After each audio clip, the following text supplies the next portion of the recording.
What's happening? What's happening with it? What's going on with it? Yeah, y'all already know what it is. You tuned in to another episode of Everything Boxing. There you go, talking that boxing again. And yeah, when you come in the building, make sure that you smash on the like button. Let me know that you in the building. Anthony Johnson, what's happening with it? Salute. Mike Ryan, what's happening with it? Salute. Robert Magnum, what's good with it? Yeah, had to do the late show today. Had some things to take care of. But we here. And let's cook, let's cook. Let's talk about this boxing. Let's talk about what's going down in these boxing streets. Yes, sir. A lot of talking going on. But who, who actually gonna go out there and get that smoke? A lot of talking going on. Who actually gonna go out there and get that smoke? You dig what I'm saying? Stay ready. Boxing TV off in the building. What's happening with it? What's good with it? Dead Game Boxing. What's happening with it? Shelby Jackson. What's good? The Assassin DLJ. What's happening with it? Shelby say boycott Lomo versus Camboso. From what Mickey Bay saying, he's saying that it looked like that Camboso's, man, he really might fight Devin Haney, so we gonna see. We just gotta be patient and see, I don't trust in none of these fighters. Shit. I don't trust in nothing that got to do with boxing. You don't never know. So we just gotta be patient and see. Juan Ramos, what's happening with it? What's good with it? And like I said, when y'all come in here, make sure that y'all smash on the like button, so they can at least get some of my notifications out. And like I said, we're going to cook today. We're going to cook. We're going to cook today. And we got another great weekend of boxing going down. You know what I'm saying? We got another great weekend in boxing. Who interested in watching that Tyron Woodley and Jake Paul fight? I want to watch that. I want to see what's going down. And yeah, and we definitely gonna get into that Artur Beterbiev and we definitely gonna get into that Beterbiev and Marcus Browne. Y'all give me a second. Hold on.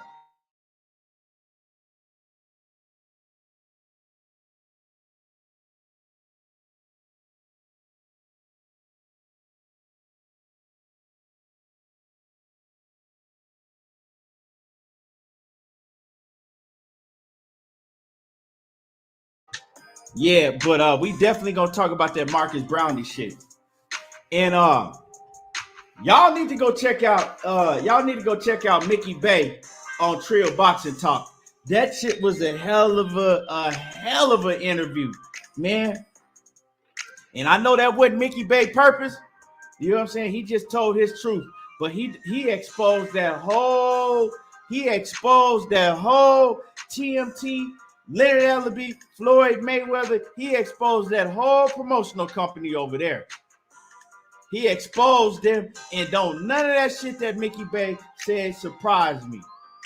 You dig what I'm saying? Don't none of that shit that Mickey Bay said surprise me, because I've been telling people they some hoe ass dudes over there. I already knew how they was built, and none of it surprised me. But and shout out to Black Fight Fan TV Trill, man, they have a hell of a show. I got you. Stay ready. I'm gonna drop the link. My man Coach in the building right now. I'm gonna drop the link for Coach too. So Like I said, that was a hell of a show today. Exposed them. And I've been waiting for somebody. I've been waiting for the longest time for somebody to come out, you know, other than us on YouTube, because we just, you know what I'm saying, we just basically on the outside looking in. But I've been waiting for a long time for somebody to come out and expose that shit that go on over there. And you know what I'm saying, most of them dudes, they're afraid to talk. But shout out to Mickey Bay. You know what I'm saying? Shout out to Mickey Bay. But yeah, y'all smash on the like button, like I said, as you come in. The link right there in the chat if you want to, you know, come up here and cook today. The link is in the chat if y'all want to come up here and cook today. But yeah, y'all definitely need to go check out that you know, the interview that on Trill Boxing Talk. Y'all definitely need to go check that out. Stay ready. What's happening with it? What up with it, bro? Long time no combo. Oh man, well, man, I see you over there still doing your thing, man. Getting them good ass interviews in, man. And You y'all know, make sure that y'all go sub to Stay Ready Boxing TV for sure. Did you watch that? If they wasn't there last night, y'all missed one hell of a one too. I ain't gonna lie to y'all. I'm gonna tell you straight up, that was probably the best interview I done. And out of everybody I done ever interviewed, and I'm talking about from Chop to Kyron Davis to other fighters, big known fighters. That that one I did last night was the best interview I ever did. And Yeah, man. that's just part one. We got part two coming next week with Reggie Sweet Hands Johnson, Hall of Fame. Yeah, man. Yeah, Stay Ready. Y'all need to subscribe to Stay Ready. Stay Ready be having that heat over there. You know what I'm saying? He be definitely having that heat. I got one with Frank Tate coming up too. Okay. Yeah, you know, I'm definitely gonna be tuning in. Sometimes I'll be having to go and watch the run back, you know, because but when you do my show, that's when I'll be having, you know, the kids and everything, be trying to do a million things. I already know. But man, Stay Ready. Did you get to watch that interview earlier? No, I didn't because I've been at work all day. I literally Oh, just got off. okay, I've been at yeah, work since man. 7 this morning. Hey, What I missed? Mickey Bay put it down. Mickey Bay, man, that's a trill ass dude right there. Man, he told all on that Mayweather promote. Man, them dudes is dirty over there. But I've been telling people how dirty they is over there. I've been telling known that. that was dirty. But man, he gave the inside because you know Mickey Bay, he been around Mayweather since they was like young, since they were kids and shit.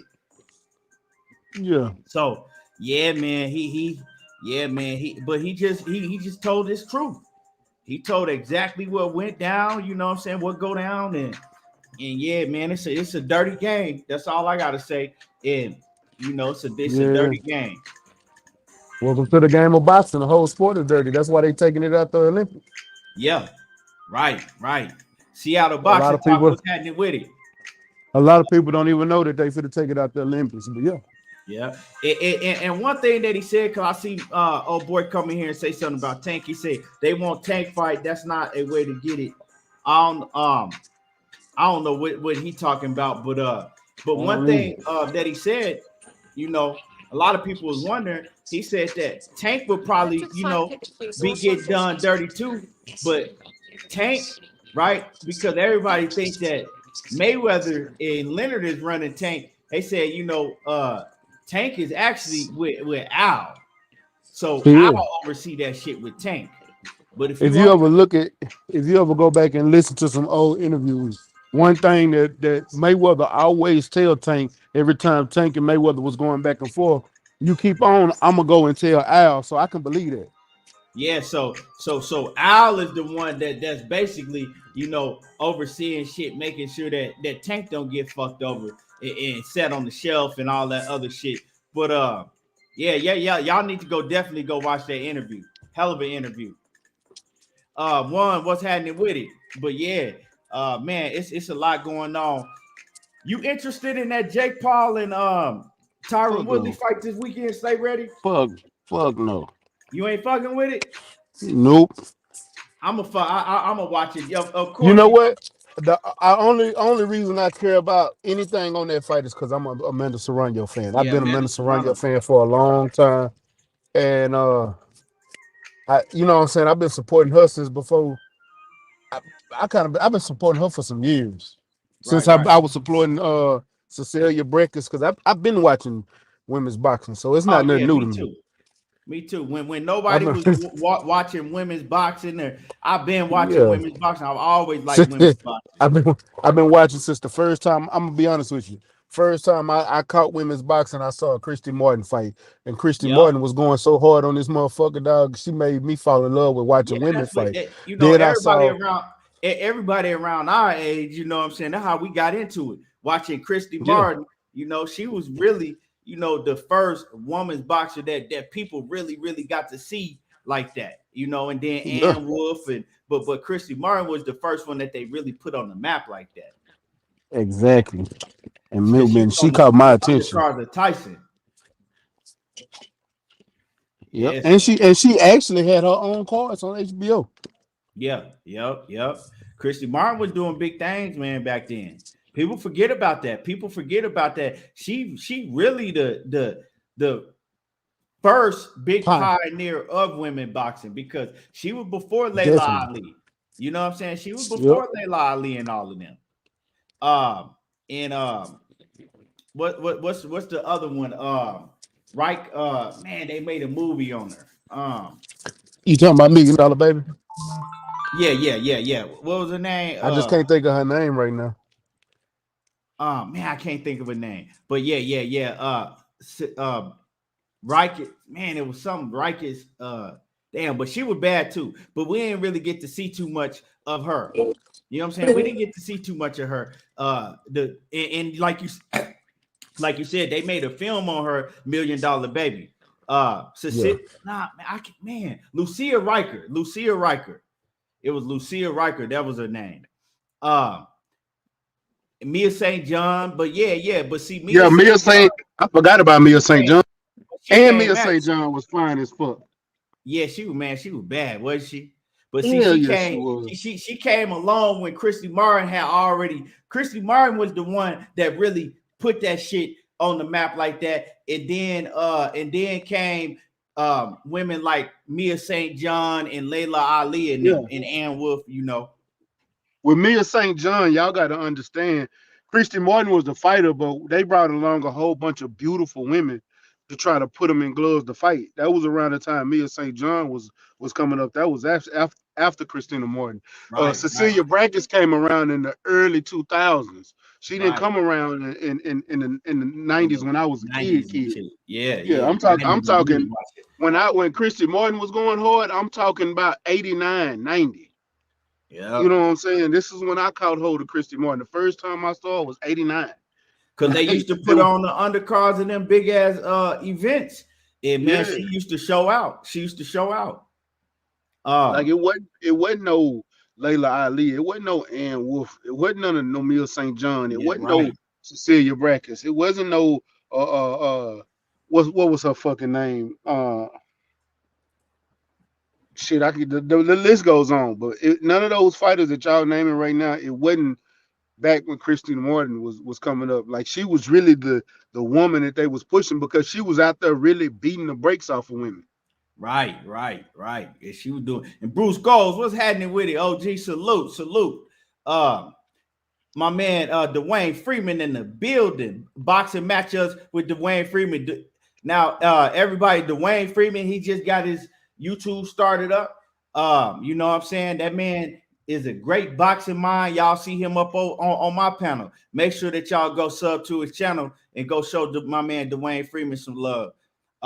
And like I Shout said, out to Dwayne Freeman, man. you could drop your link in the thing too, so people can click on it. My man Phil J508, what's happening with it? But yeah, man. I know you said, of course, man. My girl, she fighting on that card. You know what I'm saying? She fighting on that card, and I can't wait to see her in old girl that just fought. Man, what's her name? Man, I lost all train of thought. That just fought this past weekend. Katie Taylor. Katie Taylor and Amanda Serrano. I can't Man, wait to see that fight. Um, I've been screaming for that fight since Amanda Serrano was with Ludabella. Amanda Serrano said that she had to eat and eat to be able to make this weight that she fighting Mm-hmm. at. You know what I'm saying? So she's fighting way above her weight, but she's just trying to do great things, and she got the skills to do it. So she will be on this card. She's gonna go for undisputed in a whole nother weight class. Amanda Serrano is going for undisputed in a whole nother weight class. Y'all got to think about it. This is Dwayne another thing. Freeman, drop your link in the chat, Dwayne. Hey, I was having this conversation the other day. I know I love Clarissa Shields. Don't get it wrong. But I literally, this was about some months ago. I had to literally put that up. I said, is who's the greatest woman in boxing? Because we love Clarissa and build her up, Hey, ready? Go but ahead and cook. I'll be back in a second. no, no. I say we love Clarissa and how well she boxes and everything she does, but we forget Amanda Serrano is a is a 5 division weight, five class champion, and she's been undisputed, still fighting, going for undisputed. She's steady moving up. You know what I'm saying? We forget her record and how good she is. Like I can't take nothing away from what Amanda Serrano did. Now I'm not taking nothing away from Clarissa Shields either because she's done it in a shorter time. But you got somebody who's been out here that's been grinding, that's been doing it. Like, can you really just put it, take it away? Now you look at shit like what ESPN doing, and they boxing ranking how they got Katie Taylor bitch ass #1. She don't even belong in the conversation with them two. Like, it's no way possible she should be #1, 2, or 3. I think she don't even belong. I think #1 is either Clarissa Shields or Amanda Serrano, because if you have either or, it doesn't matter to me because they interchangeable. They both are great women boxers. So you got Amanda Serrano, you got Clarissa Shields, and then #3, I think, should be Jessica McCaskill because she's undisputed at welterweight, which is a glamour division, whether it's women boxing or men's boxing. You know what I'm saying? So when you look at that right now, I think, man, women's boxing is it's amazing, and a lot of people don't really give the props that they deserve, or look at it because they only look at one or two fighters. They don't look at women's boxing as a whole and everything that's been going on in the sport, and looking at what are the accomplishments, everything these women doing. That's why I personally say that that Amanda Serrano should be up there in the conversations of being right now #1 pound for pound as a woman fighter. Like, real talk. It's too much going on. It's definitely between her and Clarissa Shields to me because I mean they got the skills that they have, when you see them like in how what I love about Amanda Serrano is how she go to the body. Like, you know Bro, what I'm saying? That's one thing Clarissa Shields need to implement into her game is being able to go to the body like Amanda Serrano does. Because I think if Clarissa Shields could do that and know how to set that shit up, she would get a lot more knockouts. You know what I'm saying? But she don't really go to the body like that. That's one thing that Amanda Serrano has over Clarissa Shields. She know how to work that body. well, see, #1, Clarissa Steele. So this is my. I got two critiques on it. She still fight like she's an amateur because she's letting them hands Right. go. She's actually fighting like she's trying to score points. So Yes, she's you're not right. looking for the knockout. That's #1. #2, her trainer has never taught her how to sit down on punches or how to, like, some of her punches. If she rotate correctly, that's gonna generate enough power to where she don't even have to sit down. But she don't do it because she's letting her hands go, trying to score points. So if she would actually focus more on the boxing aspect instead of just letting them hands go, I think she would get more knockouts that way. And also, she need a new trainer to actually teach her how to focus, uh, to set up those shots. And when she Mhm. has those shots set up, that's when you sit down on the punch and go for the gusto. Precision. She know how she would do Yeah, real good with somebody like Derek James or Ronnie Shields. I think they would be real good for 100% her. fact. You I know, don't think I don't think I don't think Ronnie Shields, not really, because she's not an inside fighter per se. Ronnie Shields gonna turn her into an inside fighter, or yeah, have her working on straight inside. What he will do is make her jab. 100 times better than what it is right now. Like her jab would be shit immaculate. My nigga. But I Derek like her James gonna game the help us way it sit down is. on I that just shit though. it's a lot of things.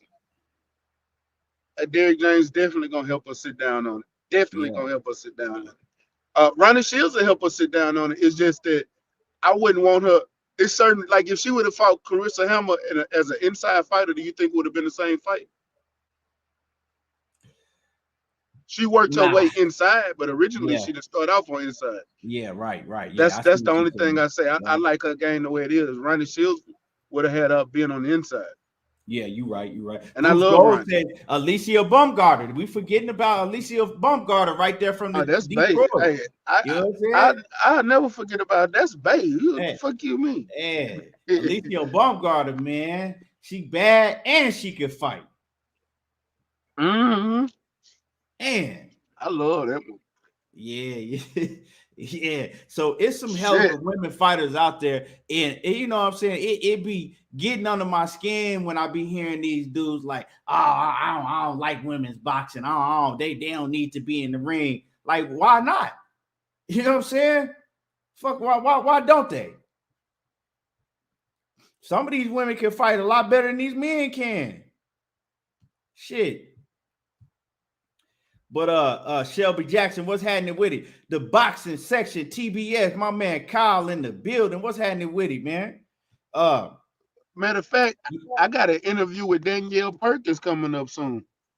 Oh yeah? That's the homie. She's fighting. She told me she's was about. I talked to her 2 weeks ago. She's in camp right now training for a fight. She's fighting on Clarissa Shields' next fight on the undercard, fighting for the WBC title. Okay. Yeah, man. Yeah, Stay ready. You be having that shit over there. For real talk. I, You be having but them people, interviews. That's one but thing. they sleeping on me. They don't understand. I mean, you I be got connections. yeah, you be having them interviews for sure. Is y'all coming to building? Y'all smash on the like button. But like I said, man, I'm interested in seeing the Tyron Woodley and Jake Paul fight too, because I mean, I know y'all niggas, y'all give Jake Paul a lot of slack, but one thing I gotta say about him is, for one, you know what I'm saying, he getting in that ring, he doing something that a lot of men won't do. He get in the ring and he take the sport serious. He actually trains real hard. He sparring real fighters. He going hard. You know what I'm saying? They going hard on him, and he take the sport serious. Now, the antics that he do and all the shit he say, I don't have a problem with that, me personally, because if he didn't do that shit, would nobody be talking about him? But he still had to go in the ring and back it up. Now, people are like, oh, well, he ain't fighting the real boxers. Man, if we really want to be real, look at some of these dudes fucking who they fight. Look at some of your favorite fighters' resumes when they first jump in the sport. They first, you know what I'm saying, a few fights. A lot of them dudes ain't even fighting the competition he fight. You know what I'm saying? So I'm not tripping on that. You know what I'm saying? I'm not tripping on that. If we wouldn't even have to talk about Jake Paul, if some of our favorite fighters would get off that bullshit and fight the best and fight each other. Now, Here, I give you one a little better. I agree with you on the Jake Paul, but at the same time, I'm gonna tell you where I disagree at. Is his antics, and it's not so much as what we see his antics are. He got, and this was a real thing. He has a no knockout clause in his contract. Like no, you you can't don't. knock him out. That's false. That's You false. said it Stay was false. ready. I That thought that That's what Tommy Fury and them was talking about. false. That's part of the reason why he pulled out. That's false. And that's false. You can actually go and look at the Tyron Woodley fight and see that's false. Tyron Woodley said it wasn't true. It was false. I ain't And talking about Tyron. I ain't talking about Tyron Woodley. I'm talking about when he's fit to fight a real boxer. And Tommy nah. Fury. That's well. This is what he did, right? Because he Yeah. actually addressed that in the press conference today. He said for anybody that think I've ever had a no contract, a no knockout clause in my contract, he was like, it's fucking stupid. He was like that shit. But this is what he did. He said, just because motherfuckers is saying that, he said, I'm putting up 500 $500,000 extra, a $500,000 if Tyron Woodley can knock me out. So Tyron Woodley get a $500,000 extra if he get the knockout. And so Tyron Woodley, he's guaranteeing that he going in there and he gonna knock out Jake Paul, because you know what I'm saying? Who wouldn't want that extra 500 mil? I mean 500,000. Who wouldn't want an extra $500,000? So shit, he need to put that in every contract because I want to see that. That shit like that. See, I've been at work all day. Shit like that will make me watch it because I'm looking for somebody to knock this white boy out. Just me personally. Yeah. I ain't, you know what I'm saying? I'm not tripping on dude because he doing shit for a lot of people hate him. I'm not like, I ain't one of them. I'm not tripping on him because he doing a lot of shit. He doing a lot of shit for these fighters, right? I respect that. I respect that. That these other cats ain't doing. You know what I'm saying? If it wasn't for him, Amanda Serrano wouldn't be on no pay-per-view card. She wouldn't be getting the bag that she getting now. And you know, and some of these other fighters that he didn't put on. So he actually putting on for the sport when the rest of a lot of these other dudes, they not doing that. You know what I'm saying? So I can't really get mad or hate the man. You know, I understand the antics that he does and all of the, you know, shit. I understand that because that's what you got to do. You know, it's not only boxing, it's becoming a show business too. And shit, if he didn't do all that other shit he do, he wouldn't have never got that Showtime contract. And then him getting that Showtime contract is he's able to put his other people in the city, in the state of Ohio. He able to put them on and get them bags. So, you know, I like what he's doing. You know what I'm saying? I can't complain about it because it's like, hey, you know, a lot of these other fights that we want to see in boxing, we ain't seeing them. So, you know, as far as Tyron Woodley, my guy. You know what I'm saying? I would love to see Tyron Woodley go and, you know what I'm saying, go get the victory, whether it's by knockout or beat him. I fuck with Tyron Woodley, but I don't know. Yeah, Seattle boxing. He put Montana Love on mainstream, on the main scene. Real talk. So he putting cats on. But man, yeah, stay ready, man. I would love to see Tyron Woodley go out there and do his thing. Cause I fuck with Tyron Woodley. Before I even knew it was a Jake Paul existed. I didn't know it was a Jake Paul existed until shit. What, a year and a half, 2 years ago, maybe? But Tyron Woodley, that's my guy. You feel me? That's my guy, but I don't know. Tyron Woodley just don't be letting his hands go like that. You know what I'm saying? He don't be letting his hands go. The only reason I knew Jake Paul is can you hear me? You kind of my signal bad. Yeah, you sounding bad over there. You struggling over there. Stay ready. Yeah. Yeah, you I don't know if it's your signal. I don't know if you need to go out and come back in. You sounded like a it's my signal. I was driving through a bad spot. Yeah, you sounded bad, but we can hear what you're saying. Go ahead. Edgar Robles say, who I got. I was just saying, only reason I know who Jake.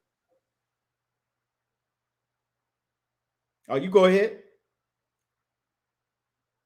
I was saying the only reason I know who Jake Paul and his brother is because of Vine. You know, that was back in those Vine games.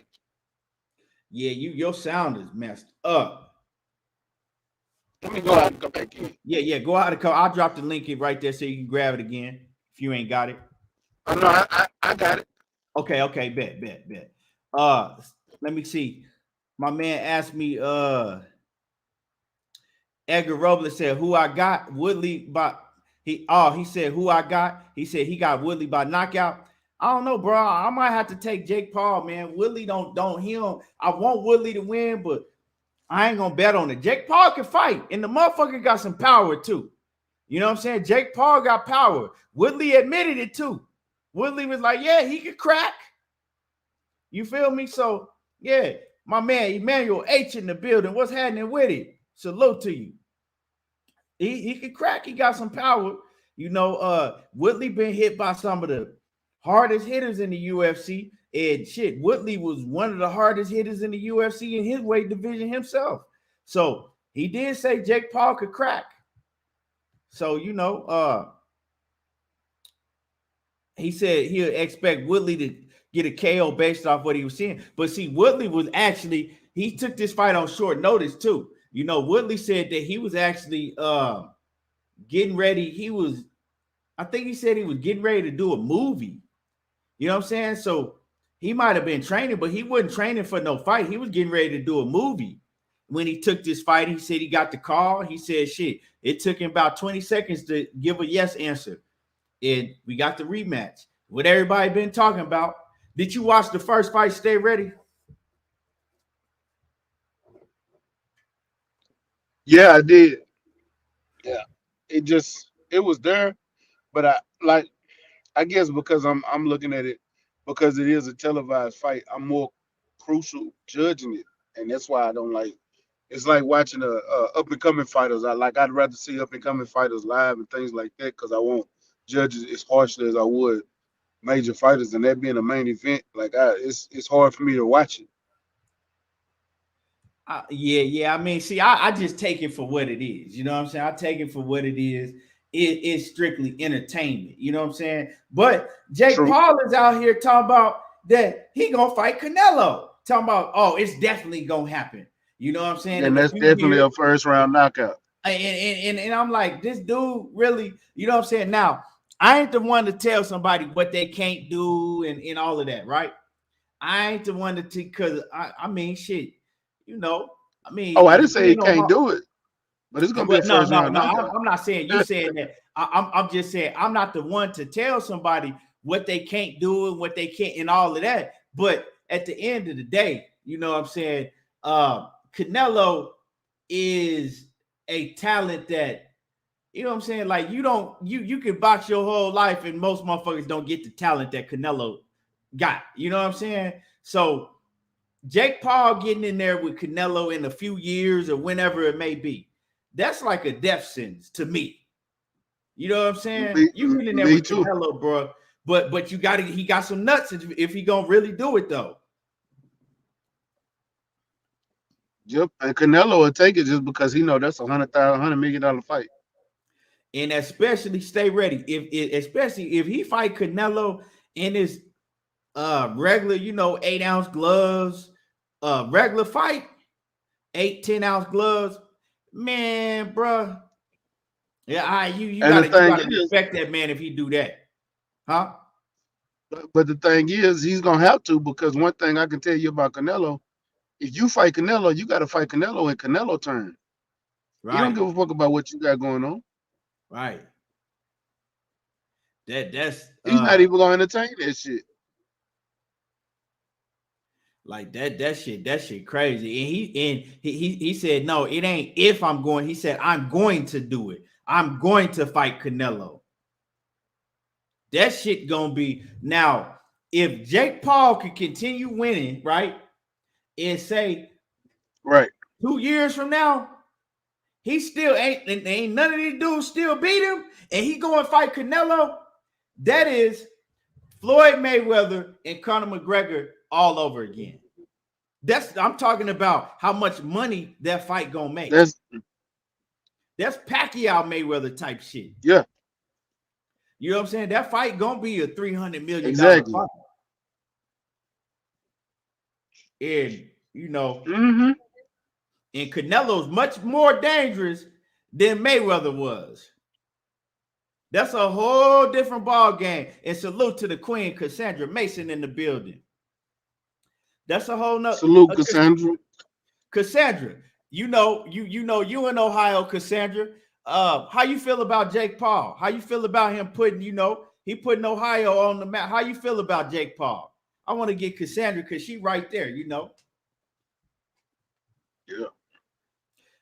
John Wayne said that's the A side which Canelo deserves. Yeah, of course. You ain't finna come up in his sport.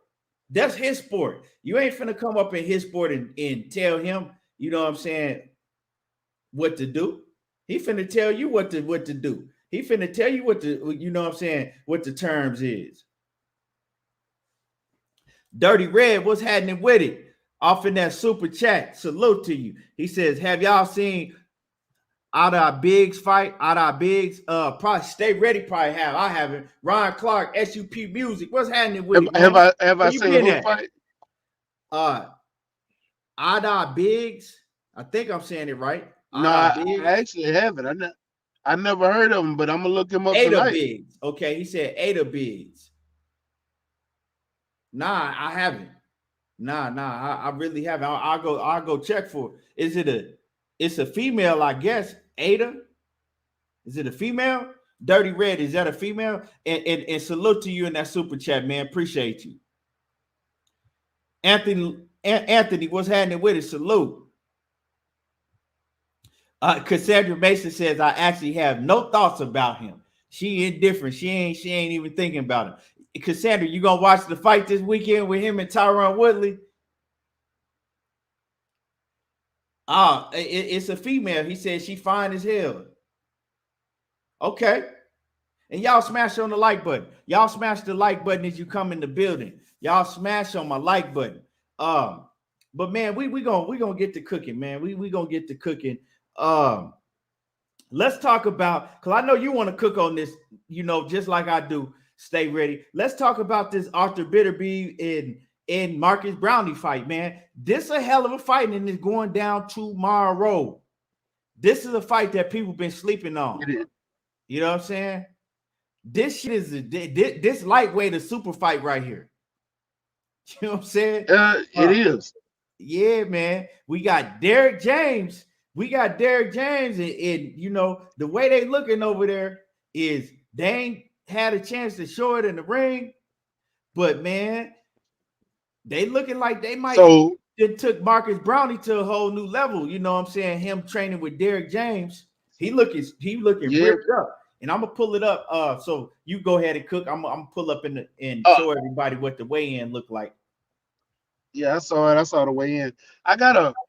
My thing is, I wish he would have went to Derek James way ahead of time and not just now. You know what I'm saying? Because I hate when people switch switch trainers before a big fight. That's not a good look. It's not a good omen. I don't like it. I think that's part of the reason Artur Beterbiev is gonna win, and it's because you got two different style trainers training you, and they're teaching you two different things. From what you was originally trained to what you're trying to train for now, and in the process of you trying to, switch up and listen to what your new trainer is telling you and things like that, and trying to get away from the old habits, you're gonna revert the old habits in the process, and that's what's gonna get you messed over. And I think he's gonna look good in the beginning, but I think later on in that fight he's gonna get caught with something by somebody that's strong as Artur Beterbiev. And Artur Beterbiev is a strong wielded fighter that's 16-0 with 16 straight KOs. All pro fights KOs. I don't think Marcus is gonna be able to handle that power. You don't think so? No. I don't know. You know what I'm saying? Like I really don't know, because he been with Derek James for a while now. I know this is his first fight with Derek James, but he been training. Mm-hmm. He been training with him for a while. This is a hard one though. Training and being in an actual fight afterwards is two different things. Yeah. Now he looking good though. He looks shredded up on the scales. One thing. Oh, my bad. I didn't see Coach back there. One thing about this fight though, right, is Artur Beterbiev, he had trouble making weight. He weighed over, then he had to come back an hour later, and then you know what I'm saying, he was able to make weight, but that's not a good sign for him. And then his last fight, he looked like he had slowed down a lot. Now I know that he had went through COVID. You know what I'm saying? He was coming off COVID his last fight, but the dude, man, I was watching some of his workouts, y'all. I'm watching some of that Artur Beterbiev workouts. Dude is a freak, man. The shit he be doing, this motherfucker had he had a whole bar. Man, you ain't. Let me show y'all some of the workouts this dude be doing. What's happening with it, Coach? What's happening, brother? How you? Oh man, you already know. What up, Coach? What's going on? Man, y'all ain't Slow seen the boogie, workouts man. this dude be doing. Man, he was doing some shit, bro. That shit was scary. The shit that he was doing with that barbell. I'm trying to see if I can find it. I think Uh, he he's strong.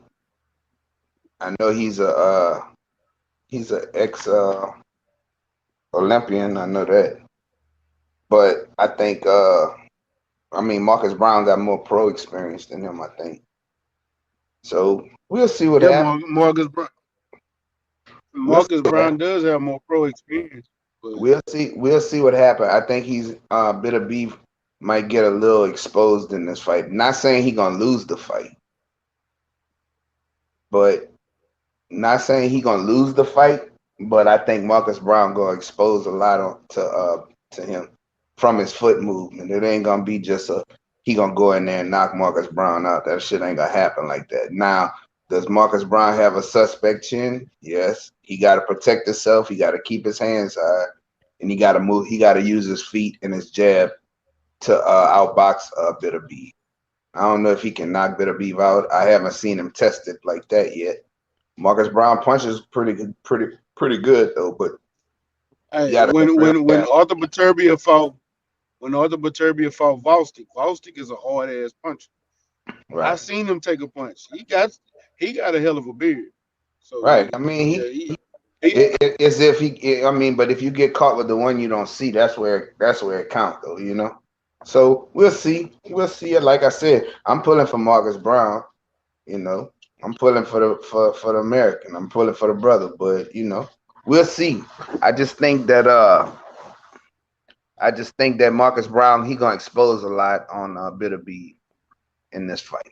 That's what I think. Man, I'm hoping so, man. I'm hoping so. The only thing, and me and you talked about this, coach. We was just talking about this. Only thing is if Marcus Brown is his chin gonna hold All up. right. That's the only because, like I said, if you're going for Marcus Brown, what's happening with it, CB? Salute. If you're going for Marcus what's up, Brown, CB? uh, if you're going Goddamn for Florida Marcus real. Brown, you know what I'm saying? Man, you're gonna be on the edge of your seat the whole time. You're gonna be on the edge of your seat the whole time because you're gonna be like, hey, every time Beterbiev hit him, you're gonna get nervous because you know that might be the last of the fight. Because one thing about Beterbiev, the And, motherfucker's strong as an ox. Yeah, he's You know what I'm strong. saying? he There's gonna no get it. question about that. He's strong as a motherfucker. You know, Bro, he's strong as an ox. but his boxing skills is not that great to me. Like, like he just he got a lot of he's only had 16 pro fights, and most of his fights are against Europeans. So it's not like he's been in there with guys like Marcus Brown. Not like he's been in there with a guy who can box and can crack. You know what I'm saying? So we'll see, man. I just think that he gonna expose some things that Beterbiev is not used to because of the fact that Beterbiev hasn't fought nobody like that. You I know. want to get a poll going on. And yeah, you right, CB.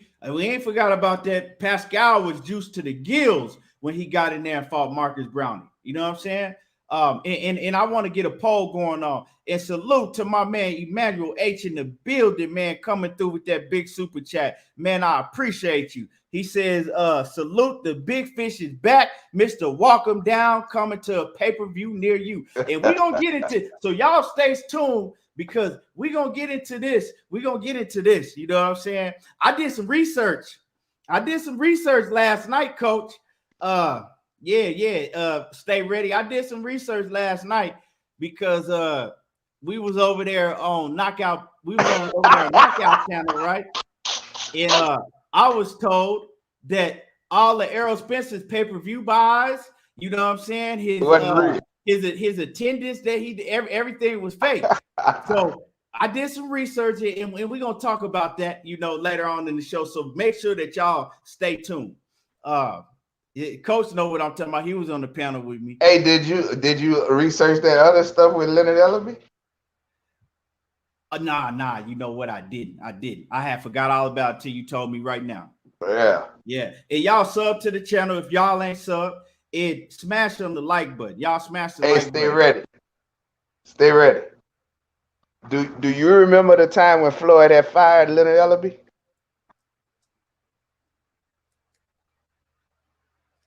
He don't hear me. I think he got his mic on mute. Stay ready.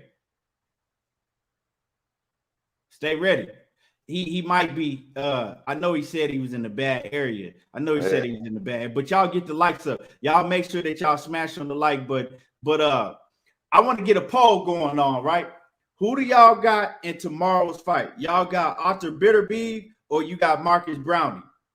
You got Artur Beterbiev or Marcus Browne? Let me get a poll going. Who y'all got in the fight? Y'all got Beterbiev or Marcus Browne? Hey, and coach, man, I don't like to pick I don't like to pick somebody just because I want them to win. So this is a hard one for me because I don't know, man. Marcus Browne, he got more skills. He does. Yeah, Emmanuel H. Yeah, Cassandra. I was told all that shit. We were over there debating last night so I was breaking down, I was breaking down the facts. I thought there was facts. You feel me? I was breaking down the facts. I was breaking down the numbers. And you know what I'm saying? I was told, that's all a lie. They all fake. He ain't that's all fake. Everybody knows that's fake. Everybody knows it's a lie. What you saying ain't a fact. It's a lie. He ain't sold this. And those pay-per-view numbers is fake. So But we Cassandra was watching. Cassandra was in the building. It was all fake. Man, I just didn't understand why old boy just all of a sudden just come shoot at me like, fuck, what was that about? Like, man, that shit threw me off too, bro. And then when I say, what's your point? Nigga, what's your point? All of this shit you talking, motherfucker, what's your point? Get to the point. That shit had me, man, I'm just like, these people. And we had some fun over there, though. It's a knockout. The casuals, buddy. Let me, okay, so John Wayne, let me get all y'all votes. Everybody in the building, let me get y'all votes. John Wayne say he got Browne by decision. And see, that's why it's hard for me because, damn. Let me get these votes. B-Dog say he got Browne. Dead Game Boxer say he got Browne. Emmanuel A says fake, shaking my head. He says, these Bud fans will say anything. Yeah, and that's a fact. Bud fans will say anything. Dead Game Boxing said he got Browne. Andy Lyon says Beterbiev. My man Dwayne Friedman said he got Beterbiev. Damon Daniels say my heart is with Browne, but his mind is with Beterbiev. It's been a lot of upsets lately. That's why I'm like, good. Man, I mean, that's about the best assessment right there. I mean, I want Marcus Browne to win, but I mean, he going in there with a dude he's super strong.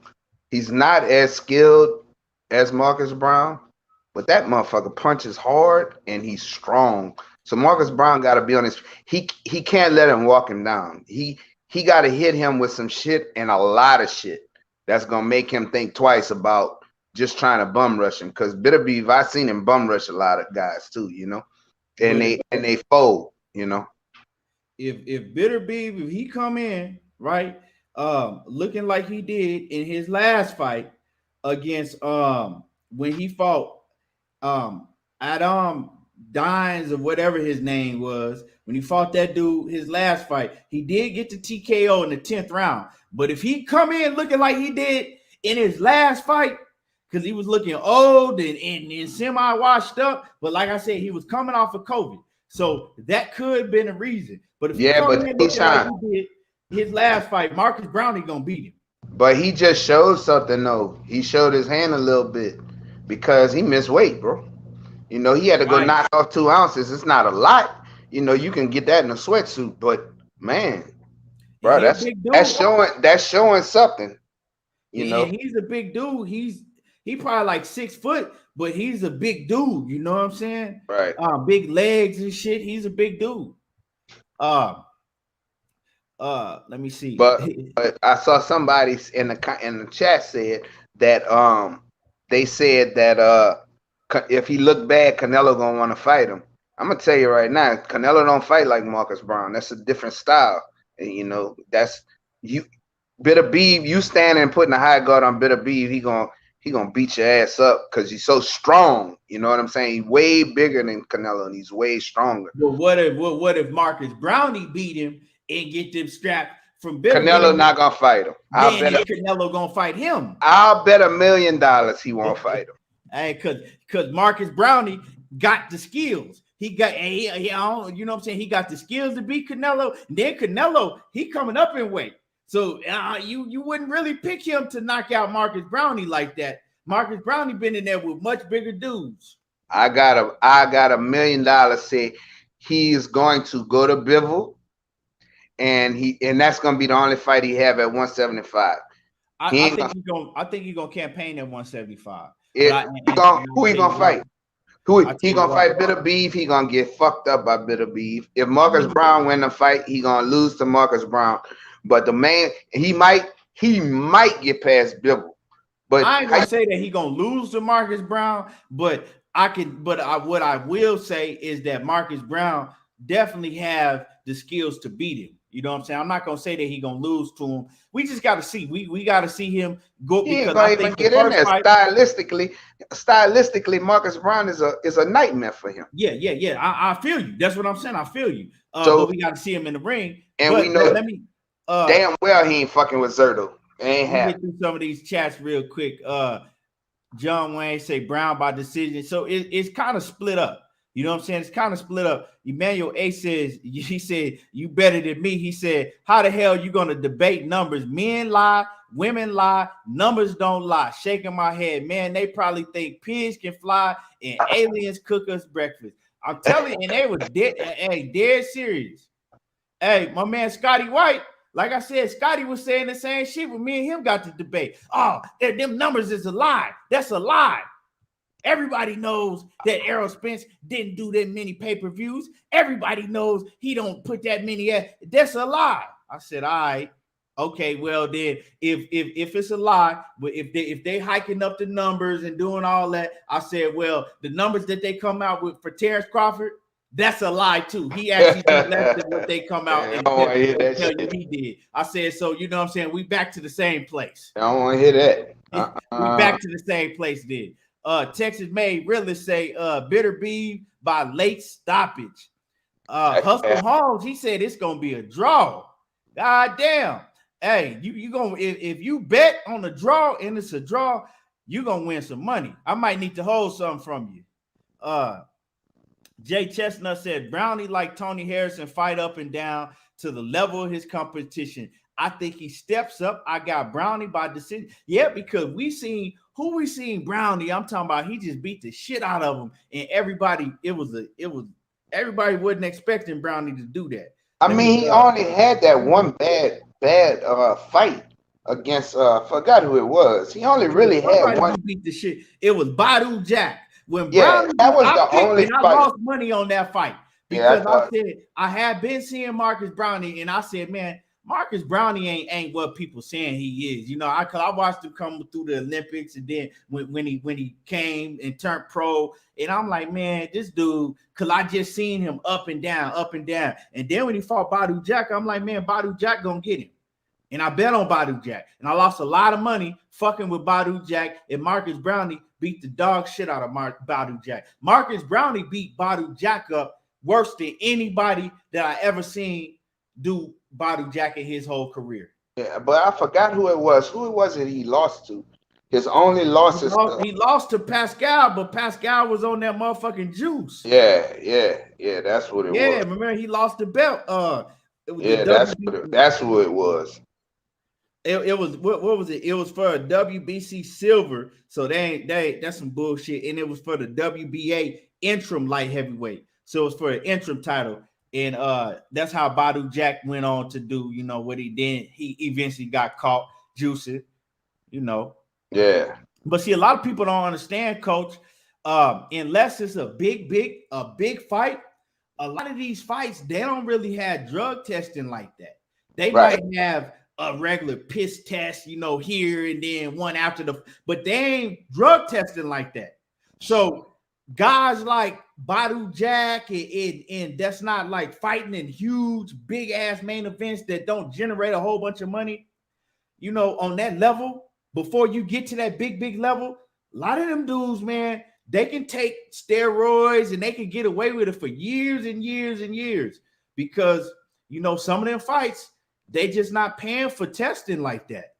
It ain't That's even a what fight. What people don't know is that the boxers got to pay for that.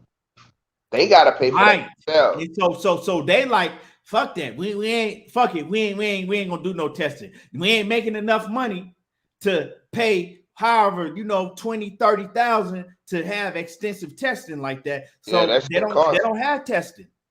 It may not be that much, but it's fucking up there. I mean, that's I heard it was like shit. I heard it was that's what it was. That's how much it costs. Well, it depends on how much testing they do. Well, yeah. When you want to get the extensive Nevada, the real shit, where they gonna test for EPO, right? Shit that they only can find in your bloodstream and things like that. Demond Daniels in that super chat, what's happening with it? Appreciate you. He say, Canelo stayed away from Beterbiev for a reason. Well, this is the thing, right? Canelo, he is going to relinquish all the belts at super middleweight. So he's not going back down to super middleweight. So he's gonna be campaigning at light heavyweight.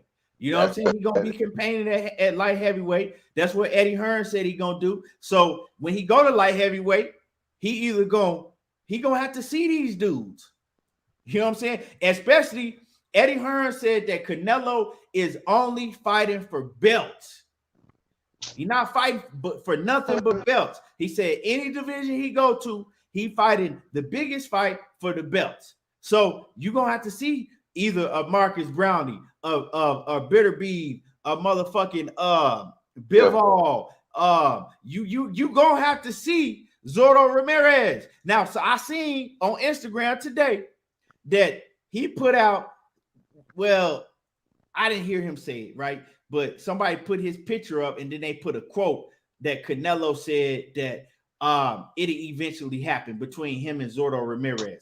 Yeah, fucking lie. Just like he fucking said that about fucking Benavidez and Charlo. That bitch is not gonna fight nobody who's a threat to stop that fucking money train. He is not. He is a liar. That motherfucker already running away. And the Mexican people, whoever watched this video, y'all need to be at fucking Canelo's hat because he's avoiding another one of y'all brothers who is a fucking monster, and he's avoiding him. He lied when he said after this fight, I'm gonna fight either Charlo or Benavidez. He's a fucking liar because he done it before and he constantly do the shit. He run out of the division soon as that major threat is there. Same thing he did at 154. Same thing he did at 160. Now he's done it at 168. So he running away from the fights that the fans want to see and go and make fucking fights against motherfuckers who he know he can fucking beat. Because this dude he fighting now gonna lay down. I'll bet you $1 to a bucket of shit. Man, did y'all see how he was hugging Canelo and just so I knew he was gonna lay down when I seen him hugging and thanking Canelo and bowing to him, and he's thanking him for I'm gonna lay down. I'm gonna get the, you know what I'm saying? I already know I'm gonna get knocked out. You know what I'm saying? I'm happy that you giving me a payday. That's the shit that, you know. Yeah. This is nothing but an Abney Yildirim all over. I promise you. That's what's going to happen in this fight. That dude is going to lay the fuck down. And everybody who fucking pay for this shit, y'all going to fucking be pissed off. Watch. Or you not because you're a fucking Canelo fanboy and you don't want to see the best fight the best. You're going to be happy to lay down. But I'm telling you, Canelo go to light heavyweight and stay ready. You still in the building? I don't think stay ready. He probably got cut out because I know he did say he was in a bad area. But he probably gonna go to light heavyweight, right? And you gonna get mad, coach. But I'm telling you, Canelo gonna go down to light heavyweight in the first fighter he gonna fight, because to me, you know what I'm saying? It's the smallest fighter. It's the most. It's a winnable fight, and I think he gonna beat Bivol ass. He gonna go to light heavyweight. He gonna beat Bivol, but then once he beat Bivol, You ain't got nothing but hungry dogs. You ain't got none but hungry dogs. Okay. Like I said, you got Marcus Browne or Beterbiev. You got you got my man Zordo Ramirez. Zordo will beat his ass. And you ain't really got nowhere to hide. But we gonna beat the ball ass. I done seen Zerto get cracked and get hurt. I'm gonna tell you right now. Y'all look at stuff. Joe and y'all Smith think, Jr. I forgot about him. That's huh? it. Joe, he said, my man Jay Chestnut said he gonna fight Joe Smith Jr. I mean, it's Trey. a solid fight. Man, that ain't shit. He gonna knock that motherfucker clean the fuck out. He ain't gonna knock out Joe Smith. Tough for the motherfucker, but it's a solid fight. But he got too much skills for Joe Smith. He'll beat Joe Smith. You saw what Bivol did him? Beat his ass. Joe Smith got the WBO strap. He said, "Okay, yeah." Bivol beat his ass, and he gonna beat Canelo too. Y'all can see what you want, and we'll just have to see. But I'm telling you right now, he gonna beat Canelo ass. He gonna beat Canelo ass because he think that Bivol is very, very skilled. He don't look like a super flashy fighter. He don't do no shoulder rolls and all that, but his skills are very, very, very good. He's a very sharp fighter, and he's got a very, very high ring IQ. Just because it don't look like Lomachenko or Floyd or none of these dudes, or Errol Spence, his style, he's very, very technical. He's very, very skilled. A dude has a very high boxing IQ. Hold on, bro. Hold on. Fluffy Cake says, meanwhile, them boys fighting tomato cans once a year and never get any backlash. Canelo moving up to cruiserweight is a feat in itself. So he says something nobody else is doing. Hold on. Who is that? You can't come in here talking about who don't get backlash. Don't come in here doing that because I give everybody smoke. You know what I'm saying? I give everybody smoke. I didn't talk about all them dudes at 160 that ain't fighting nobody, that ain't fighting each other. I didn't took up for Canelo and said that, hey, the only reason I can't really get on Canelo because the rest of them ain't fighting nobody. I give everybody smoke. If you want some bullshit, I'm giving you, you know what I'm saying? I'm calling it out. If I need to praise you, I'm gonna praise you. So don't come up in here talking about that. You know what I'm saying? What we give Tank the smoke. Other people, we give everybody the smoke. Everybody it don't matter.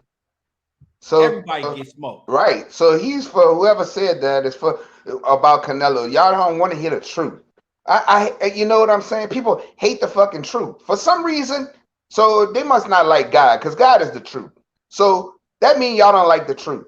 Who you rather see him fight? Whoever said that, who you rather see him fight? David Benavidez or this fucking bum who been stretched by a C-class Tony Bellew? Now you let me know that. They want to see him. They want to see him. They just want to see him win because they want to see him get an easy win and get a knockout and then get another belt. See, we want to see the best fight the best.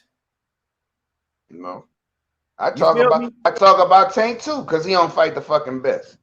I talked about Teofimo because he didn't want to fight. All these dudes that don't fight the best. We didn't got on Jamal Charlo ass. Yeah. You know what I'm saying? We didn't got on all these. We didn't got on everybody. Motherfucking Triple G. All of them. Triple G is the worst. I just said you would rather see him fight Makabu because you a Canelo motherfucking diehard fanatic. Absolutely. And you want to see him, right, get in the ring with anybody that you think is going to be an easy win, an easy knockout, and he can get another belt. You don't care to see him fight somebody that's going to give him competition. What do you mean he ain't making history? You act like nobody else done fucking did that. What he's doing right now. Now, he only fought 3 people for 4 belts, which it shouldn't have been thrown in there. Let's get that straight. That is a fact. Number 2, you act like Roy Jones ain't go from 160 all the way up and won a fucking heavyweight title. So who gives a fuck about history? I'm a boxing fan. I could care less about the history these motherfuckers make. I want to see the best fight the best. Like I said, man, everybody talking about, oh, it's so great. That dude, he going up and fight ain't shit. You know he ain't shit. Everybody in this chat know he ain't shit. Now, the thing about it what it is what it is. You know what I'm saying? It's stat padding. It is what it is. It's stat padding. Why he didn't fuck with Lawrence Okoli or the other fucking dude? Why he fuck with them? He always move up and pick the easiest fucking fight. I don't give a fuck if he was 5'7" moving up to cruiserweight. Nate Robinson was 5'7" winning dunk contest against motherfuckers that was fucking 6'8" and 7. So what is you saying? You know what I'm saying? Like when you have a certain skill set, size don't mean nothing. Okay, I'm gonna do this, right? I'm gonna do this, right? Yeah, Floyd said Canelo that. is supposed to be, right, skill-wise, the greatness that, right, that we see in the ring. If he's supposed to be that good and that great, right? He's supposed to be that good and that great. Him going and fighting somebody with the skill level and the level of Makabu, that shit shouldn't impress you. So if it impresses you, that means that, well, Canelo, he ain't really got the skills that you think that he do, if that's so impressive, right? Because size don't mean everything. That's just like saying if Canelo, I mean, that's just like saying Floyd Mayweather, right? Say if Floyd Mayweather went up and he fought, let's see Floyd Mayweather went up in weight and he fought motherfucking Abner Yildirim, right? Let's say Floyd Mayweather went up and fought Abner Yildirim and they met at they met at 165, right? I'm talking about Floyd Mayweather when he was still, in his prime, near his prime. Let's say he go up and fight a fighter on Abner Yildirim's level. Is that impressive? Is you gonna be fucking running around talking about, oh my God, he moved up and he beat Yildirim? No, ain't nobody gonna be saying that shit. Just like with Rocky Fielding. We're gonna expect it. We're gonna expect it because if we think that Floyd Mayweather has all the skills that he have and is on that level, that ain't gonna impress us. Now, Floyd Mayweather go up and whoop somebody like a David Benavidez or something, or a motherfucking Jamal Charlo, that's impressive. Yeah. But you moving up and fighting the least toughest fight. You know what I'm saying? How you gonna say that's just like Rocky Fielding? Now I'm gonna ask Fluffy Cake something. Hold on, let me. I didn't even know you ain't had no wrench. I got you right here. I want to know if Fluffy Cakes. I got a question for you, Fluffy Cakes. The fucking name is Fluffy Cake. That's nigga shit, man. Bro, so let me ask you something, Fluffy Cake. Bro, you tripping, man. I want you to answer this question in the chat. Answer this question. Was Tyson Fury is Tyson Fury the lineal champion before Deontay Wilder won the belt? I want to see type yes or no. Before he won the belt from Deontay Wilder, was he the lineal champion? I don't see him answering. Yes or no? That's all you got to answer. Yes or no. Or drop a link and let him come on here because I want to hear this. We need some controversy. We gonna have. Oh, so he said definitely. He said definitely. So let me ask you this question: is David Benavidez the WBC lineal champion? Yes or no?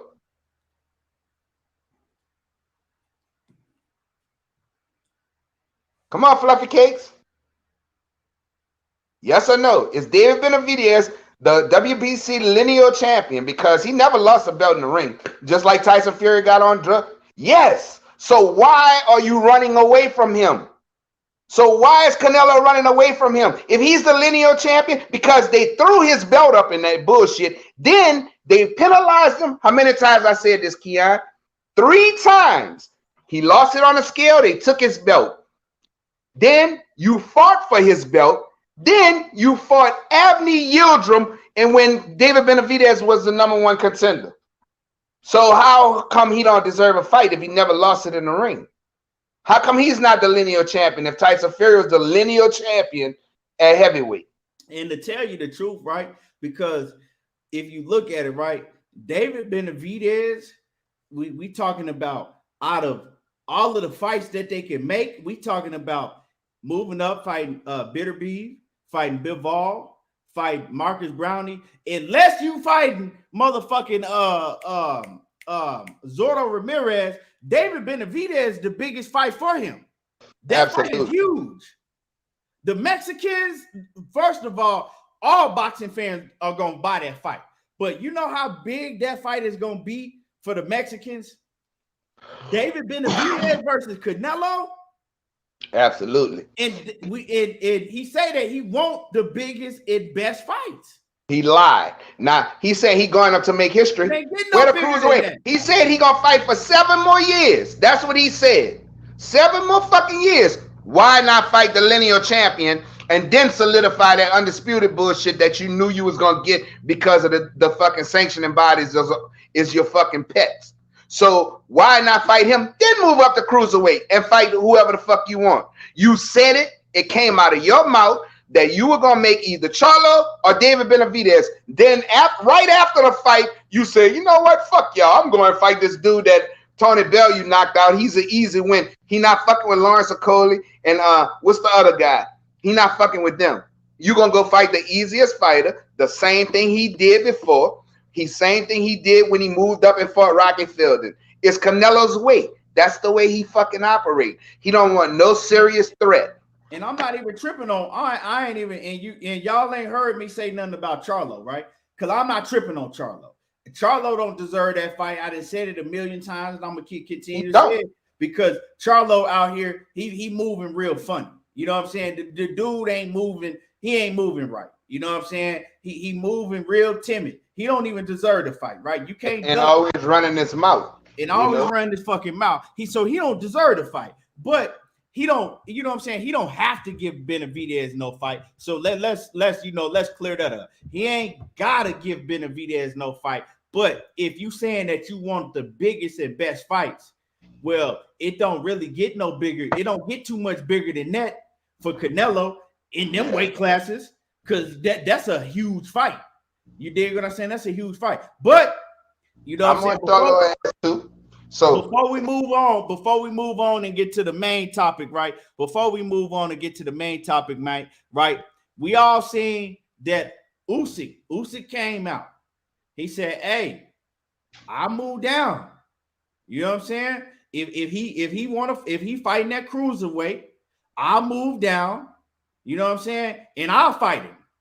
He would that was, you know what I'm saying? We know that Usyk became undisputed at cruiserweight. Usyk did it. He did some trill shit. Usyk did some trill shit at cruiserweight. The guys that he fought and beat at cruiserweight, he beat all of the best. That ain't gonna happen. Talking about Usyk beat all of the best. He ain't ducked nobody. He ain't moving around. No, he beat all of them. Anybody that wanted smoke, anybody that thought they was great, Usyk did it at cruiserweight. Ain't gonna happen. A lot of y'all wasn't watching it because cruiserweight don't have that name like the other divisions. You know what I'm saying? But Usyk, man, hey, but he calling for it. So if Canelo really want to be great, see, this is the can that you open up, coach. This is the can that you open up when you saying, "Oh, I'm doing this because I see dude up there, he's a big threat, and I just want to fight the best." Okay, cool. If you really want to fight the best, well, you became undisputed at super middleweight.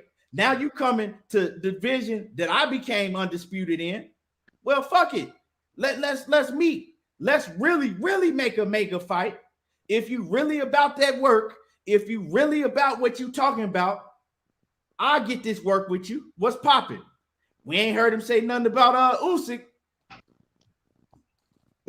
It's just like this, fluffy cakes. What you got to say about that? The thing is this, fluffy cakes. We don't give a fuck. Y'all got some investment in these dudes, like they know y'all or something. Like that's your brother or something. The whole fucking thing is, bro, don't you want to see good competitive fights and really know if your fighter is the best? Just like Errol Spence. I want him and Terence Crawford to get it on. I could care less who the fuck win. We will definitely know who the better man is. You want to go see him beat up this fucking dude who's going to lay down in the fucking ring. And it doesn't make any sense. Back in the day, fighters who talk shit to each other, they fucking fought. Nowadays, fighters talk shit to each other, and the other one just fucking one clam up, the other one scared, the other afraid to lose a fuck. You know? Now I'm gonna tell you like this, Fluffy Cakes. You said, you know, it shows how great of a boxer Canelo is just to be mentioned with Usyk. Well, see, this is the thing, right? And I speak for me. I don't speak for nobody in the chat. I don't speak for Coach. I don't speak for Stay Ready. I know, but I speak for myself when I say this. I think that Canelo is a great fighter. Yeah, motherfucker can fight. He a hell of a fighter. That's why we want to see him fight other fighters, right? That are on that level or close to his level, or fighters that some people might think that can beat him or better than him, right? To beat a man, you got to beat the man. You got to fight the best, right? You got to fight the best. I don't want to see him moving around, picking and choosing. Now, for Caleb Plant, I've said it a million times. Certain people feel how they feel about the Caleb Plant fight. I think that Caleb Plant, right? I give him 150% credit for fighting Caleb Plant. I think that was a hell of a fight. He went out there. Caleb Plant got all the skills in the world, and he just showed that he's better than Caleb Plant. But I think that Caleb Plant is going to learn a lot. Caleb Plant is going to get a lot better from this because Caleb Plant, that was only his 21st fight. He still, you know what I'm saying? They didn't prepare Caleb Plant to get in the ring with a Canelo Alvarez, but that's a whole different story. You got to give him full credit for beating Caleb Plant. And I give him full credit because Caleb Plant is a slick fighter, and people want to see Canelo get in there and get it on with somebody that got good footwork, a slick fighter that can cause him problems. And, you know, he passed the test, and now we want to see him, right, fight somebody else. And this Makabu shit, right? And let me say this last thing, and I'm gonna let Coach, you know, say what he got to say on this, and then we go get into this, you know, this Errol Spence and Terence Crawford shit. But let me say this last thing real quick, right? And I've said this before. I wouldn't have a problem with him fighting Makabu, right? Because, I mean, everybody, it's very few fighters that's fighting killer after killer after killer after killer after killer just throughout their whole career.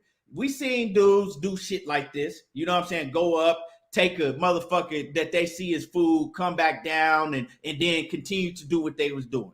We see guys fight a whole bunch of tough fights, and then they might take like a stay busy fight, you know, in the lead up to another tough fight. We've seen this. So I'm going to keep it 100. We see fighters do this all the time. So if this was the case, I wouldn't have no problem with it. You dig what I'm saying? Okay, go up there, fight Makabu, pad your stats, get this fucking belt at cruiserweight, easy belt, you know what I'm saying? And then come back down to 168 pounds and do what you said you was going to do, because it wasn't me that said this. It wasn't Coach that said this. It wasn't nobody in the chat that said this. Canelo Alvarez was the one that said, look,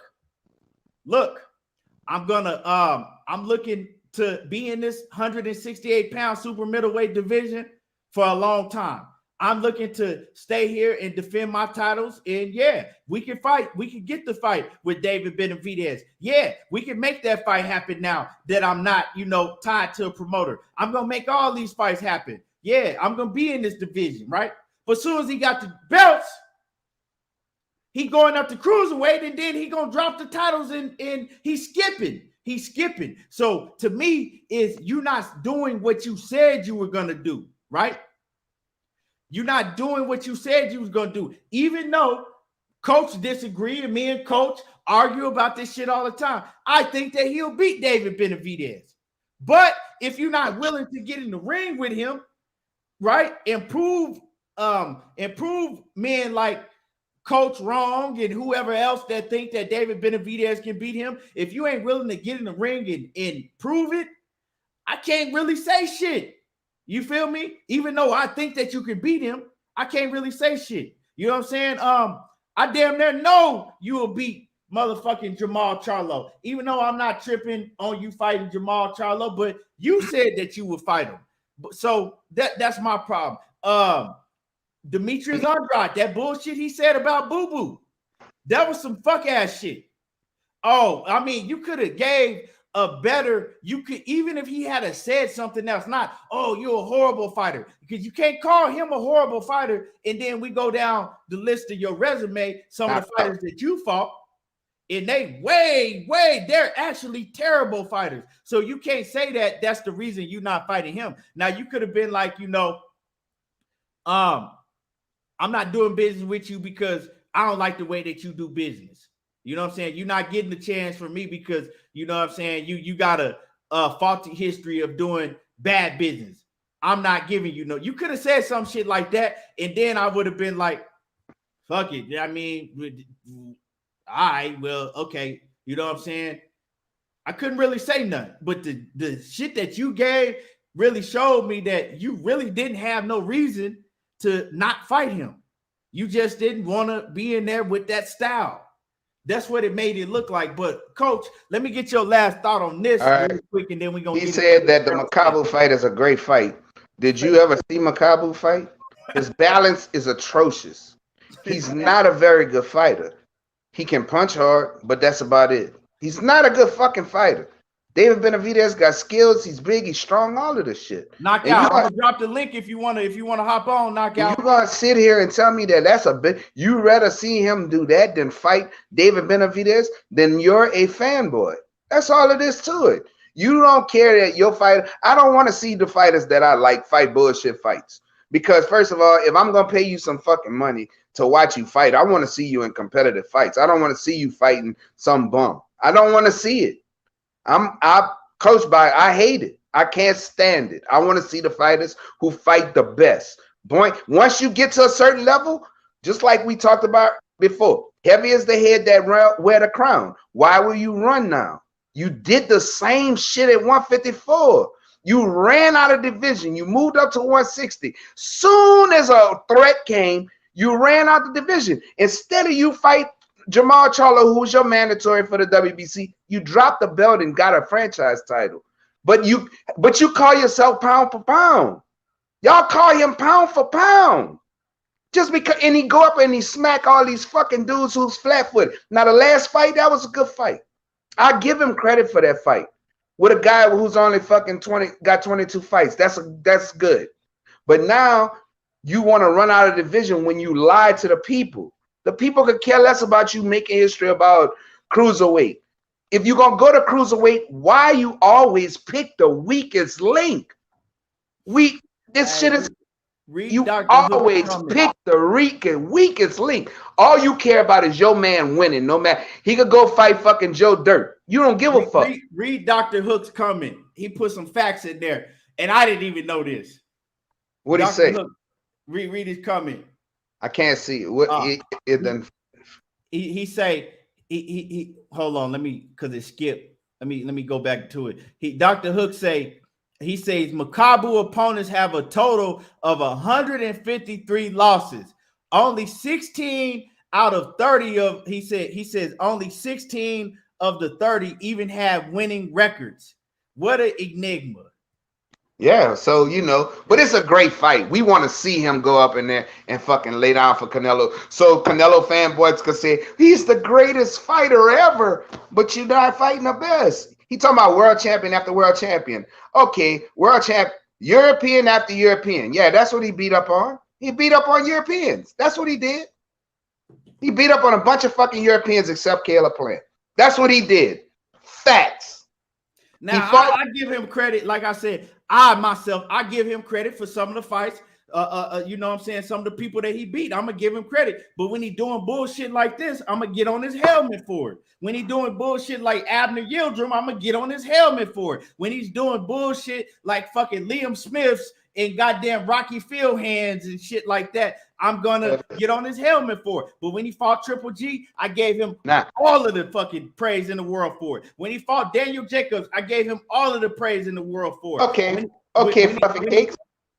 When he fought motherfucking Laura, you know what I'm saying? Even though I thought that he lost to Laura, that was still a hell of a fight for him to take. Okay, Fluffy Cakes, I got another thing for you. Since you saying Jacobs. Okay, he fought Jacobs. That was a good fight. Now, he could have been undisputed at 160. But all of a sudden, you don't want to be undisputed at 160. There was one person you had to fight. One. You had all the belts except one. And what did you do? And you had a mandatory, so you could have did a unification, undisputed title fight, or you could have fought your mandatory. Why didn't you do that? You didn't do that. You ran the 168 and fought Rocky Fielding, so you could just say I beat a champion. Well, he was a horrible champion. He's not an elite fighter. Everybody knows that. So don't sit here and give me that he fight nothing but champions. Liam fucking Smith was a champion. That don't mean he was a good fucking fighter.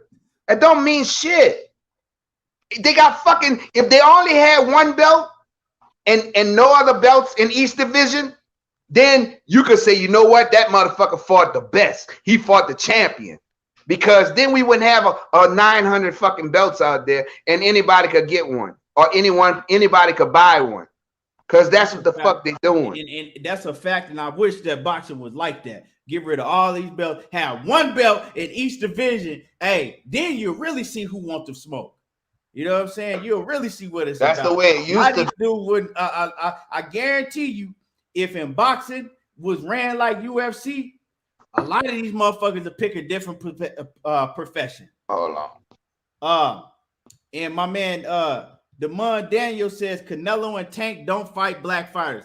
I can't say that about Canelo because he has fought black fighters, but I've never witnessed Tank Davis fight a black fighter, so I can't say that about Tank. But you know, we know that he don't pick his fights. But you know, anyway. Jeez.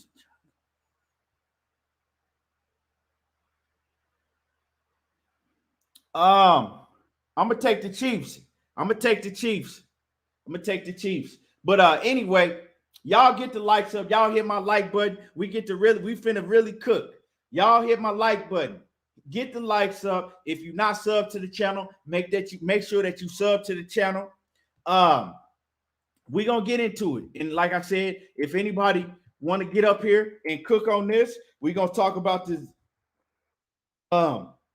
This whole situation, you know, with Errol Spence and Terence Crawford, but then we actually gonna talk about, you know, who both of these fighters, who they might fight next if they're not fighting each other, you know, because it don't look like that they're gonna fight each other next. It's still a whole lot of things for them to work out. We still don't even know who Terence Crawford gonna go with. You know what I'm saying?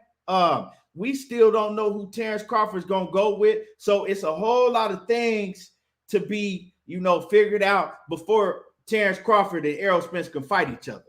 You know what I'm saying? So we're going to go over who they might fight next, but we're going to, you know, revisit some things that was talked about on my man Knockout Boxing 86 TV channel last night.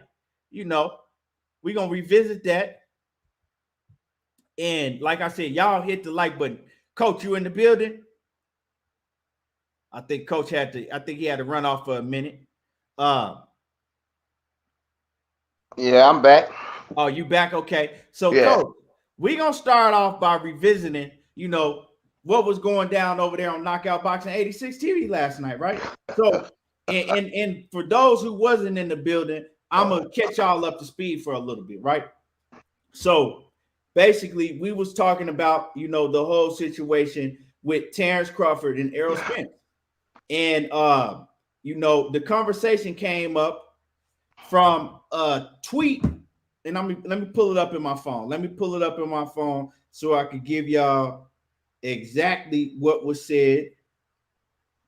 Hold on. Okay. So, and pull it up on the screen. Y'all can see this. Can you read this? TZ Franks on Twitter, TZ Franks 86 on Twitter, right? He posted this, and Terence Crawford commented right up under the post, right? So he posted this and he tagged Terence Crawford and Errol Spence in it. And it says, Terence Crawford on Fighting Spence. I'm not fighting for 60-40, right? And he just basically put, like, you remember you said you wasn't gonna fight for 60-40 because everybody been getting on Terence Crawford for asking to be the IBF mandatory. Now, if you're the IBF mandatory, you're only gonna get a 30-35% split of the bag.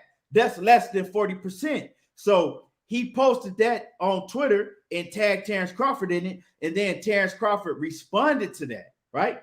And Terence Crawford responded, and he says, "What's changed?" Basically letting everybody know ain't shit changed. I'm still not fighting for less than 50%. I'm still not taking the 40%. So he said, what has changed?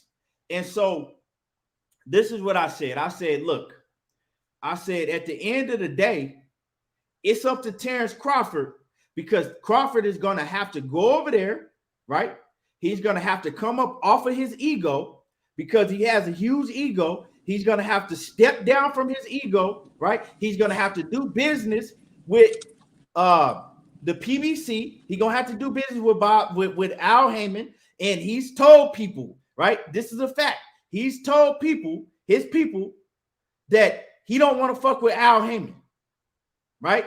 That he feels some way towards Al Heyman. He thinks that Al Heyman tried to basically, tried to big dog him, right? Because he don't like how Al Heyman was trying to get him to sign a multi-fight contract, which I don't understand what the fucking problem is. All promoters do that, right? But so he got a problem with Al Heyman, so he don't want to. So I said he's going to have to come up off of his ego. He's going to have to, right, go over there to PBC, work with Al Heyman. He's going to have to take the 40% split. But I said he'll be smart if he do his business right. He'll put in the contract to where, it's a rematch clause. If he can beat Errol Spence, we don't know. They got to fight. If he could beat Errol Spence, then he go get the 60-40 split his way in the rematch. Simple as that. We see it all the time, right? So I said, but one thing is people like to talk about Terence Crawford's accolades. Well, no, he's the A side because his accolades. He did this, his accolades. I said it would be good if boxing went off of accolades, right? That'll be great. You know what I'm saying? If we just went off of accolades, we didn't have all these politics and all this. But that's not reality. That's not how boxing works. We don't go off of accolades, right? So we go off of how many asses you putting in the arenas, right? What gate are you selling? What's your live gate? How many pay-per-views are you selling, right? They go off of the dollar, the almighty dollar. What can you generate? What do you bring to the table? You know what I'm saying? Just like in any business venture, if you have a partner, right? If I have a business and my business, right, I've been bringing in, I've been bringing in, say, 10 mil a year. My business bringing in 10 mil a year, right? And coach, he want to come on and he wants to, be a business partner with me. I'm already getting 10 mil a year, right? And coach say, you know what, man, I want to be a part of your company. I'm going to put $100,000 in. And then coach says, I want 50% of all of the profits. How you going to get 50% of all the profits and you put $100,000 in? That's not how it works. It's the same situation for Bud Crawford and Errol Spence. I mean, common sense. So I broke that down, and then I broke down the numbers. I said everybody knows that Errol Spence, his pay-per-view numbers do a lot more than Terence Crawford's. You know what I'm saying? Errol Spence is doing 350,000 each pay-per-view, right? He do a lot more than Terence Crawford, a lot more. So I said when they break down the numbers, those are just facts. That's how boxing works. That's how business works. So I was told, right? I was told that is not a fact, that what I'm saying is a lie. Errol Spence doesn't do bigger pay-per-view numbers than Bud Crawford. That Errol Spence pay-per-view numbers is all a lie. Everybody lied about that shit. You know what I'm saying? That's what I was told. if you was on Knockout Boxing 86 TV, like the Queen Cassandra, like my man Coach, I think Dwayne Freeman might have been in there. My man KP might have been in there. If was y'all in there last night? Yeah, I was in there. I Okay. was in there cracking up Yeah, laughing. so you know, I was told that what I was saying was some bullshit. Errol Spence numbers are all lies. It doesn't exist. That's a lie, right? So I said, and salute to the Queen that was telling me that I was full of shit. Whatever, I couldn't do nothing but laugh. You know what I'm saying? I couldn't do nothing but laugh, and I laughed the situation off. But you know what I did, right? You know what I did do, right? I said, all right, you know what I'm saying? I mean, let me go. Let me go, because just in case she wanted to come on, she ain't on here, but just in case she came on, I got smoke for everybody. If you man, woman, child, you know what I'm saying? It don't matter. Anybody can get it. Anybody can get it. So I went and, you know what I'm saying, pulled up some more facts, but she ain't on here, but we're going to do this anyway. So if that's a lie, if they boost up his pay-per-view numbers and that's all a lie, okay, let's say that is true, which we know is some bullshit. It ain't true, but let's say that. Okay, now this is some facts that I got for y'all right here. Well, you don't even got to show that real quick. Let me say this, Keon, before you get to it. Okay, go ahead. The fact is, as a free agent, there was a guy running around saying he wasn't going to sign because they knew that the money that the person was asking for was over the market. If the money was still good with said person, everybody would pay the amount of money that they was previously getting paid as a guarantee. Right? Right. I mean, of course. I mean, this is fucking logic. Right. These people get emotional. They talk all these emotional stuff when emotions don't matter. The money matters at the end of the day. Let me break this down for y'all. So this Go is ahead. what I did, okay? So I said, okay, if they want to take the pay-per-views off the table and act like that Spence's pay-per-views numbers, PBC, are lying to try to make Spence look good. I said, okay, this is what we're going to do, right? We're going to go and we're going to pull up the actual attendance. We're going to go, right? I said, this is what I'm going to do. I'm going to do my research and I'm going to pull up the attendance, right? Because if you fight in Staples Center, if you fight in the Barclays, if you fight in Dallas Cowboy Stadium, if you fight in the Garden, right? You can actually go to their sites and you can get the attendance for these certain events, right? So that's what I did. I got the attendance for these certain events. So what I did, and salute to my brother Knockout. So what I did, y'all, and I made it even, okay? So I kept it in the welterweight division because that's where Terence Crawford, he has his biggest attendance in the that's, you know what I'm saying, that's his biggest fights were all in the, as far as attendance, in the welterweight division. So this is what I did. I took, let me see, 1, 2, 3, 4. I took 4 fights from each fighter, right? And I even helped Terence Crawford out because I didn't even put Spence versus Danny Garcia in the equation, right? That he did 16,102 in the pandemic. I didn't even put this fight in there. I left that out. So I did 4 fights for Terence Crawford, and I did 4 fights for Errol Spence. For Errol Spence, I did Errol versus Sean. That was in the Staples Center. I did Mikey Garcia versus Errol Spence. I did Spence versus Ocampo, and I did Spence versus Peterson, right? I didn't even put Danny Garcia on there, and I didn't put Kell Brook on there because they did over 30,000, but that was overseas. So I just kept it right here in America, right? So for Terence Crawford, I did Crawford versus Khan. I did Sean Porter versus Terence Crawford. I did Mean Machine versus Terence Crawford, and I did Crawford versus Jeff Horn, right? Now, let me go through these numbers. But that was in Australia, wasn't it? Crawford, I put it on. No, that was in Vegas. That was in Vegas. It was in Vegas. It was in Vegas. Okay. So that's the fight that I put on there. So I'm gonna start from the bottom up, right? So we're gonna start from Crawford versus Horn. Crawford versus Horn did 8,112 tickets. It sold 8,112 Damn. exact, right? Crawford versus Horn, right?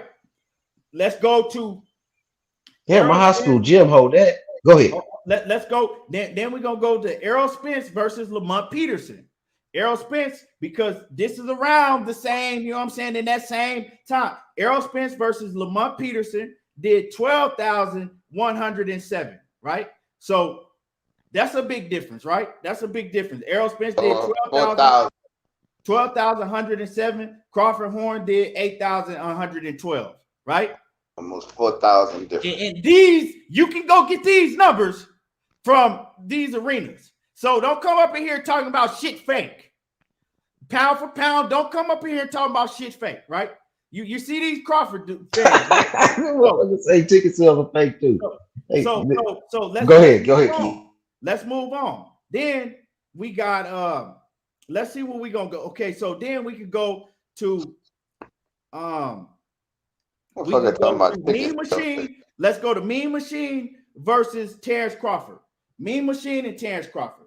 Mean Machine, he did him and Mean Machine did 10,101 tickets. They sold 10,101.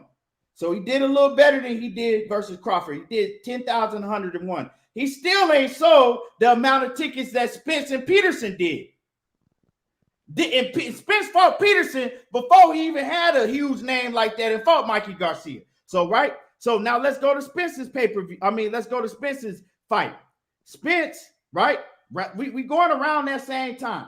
So Mean Machine and Crawford did 10,101, right? Then we go to Spence and Ocampo. Spence and Ocampo, they did over 15,000. They did over 15,000 in the Dallas Star. That's the Dallas Cowboys training facility. I was at that fight. So if anybody talking about the shit fake, I was there. This shit was packed to the rooftop. So they did 15,000. They sold the Dallas Star out. 15,000, right? So we got let's go on. Let's move on. We'll go to Terence Crawford versus Amir Khan. Terence Crawford versus Amir Khan did 14,000, right? Good numbers. That's some good numbers. In MSG, they did 14,000. Terence Crawford versus Amir Khan. So, like I said, I did 4 fights for the both of them, all in welterweight, all around the same, you know what I'm saying, the same time, right? So we got Mikey Garcia, right? This is Terence Crawford versus Amir Khan on pay-per-view. Terence Crawford's first pay-per-view with ESPN, when he went to ESPN, 14,000.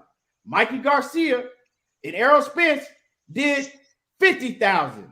Almost I was at that fight. But almost 50,000 in Dallas Cowboys Stadium, right? Damn. Right there.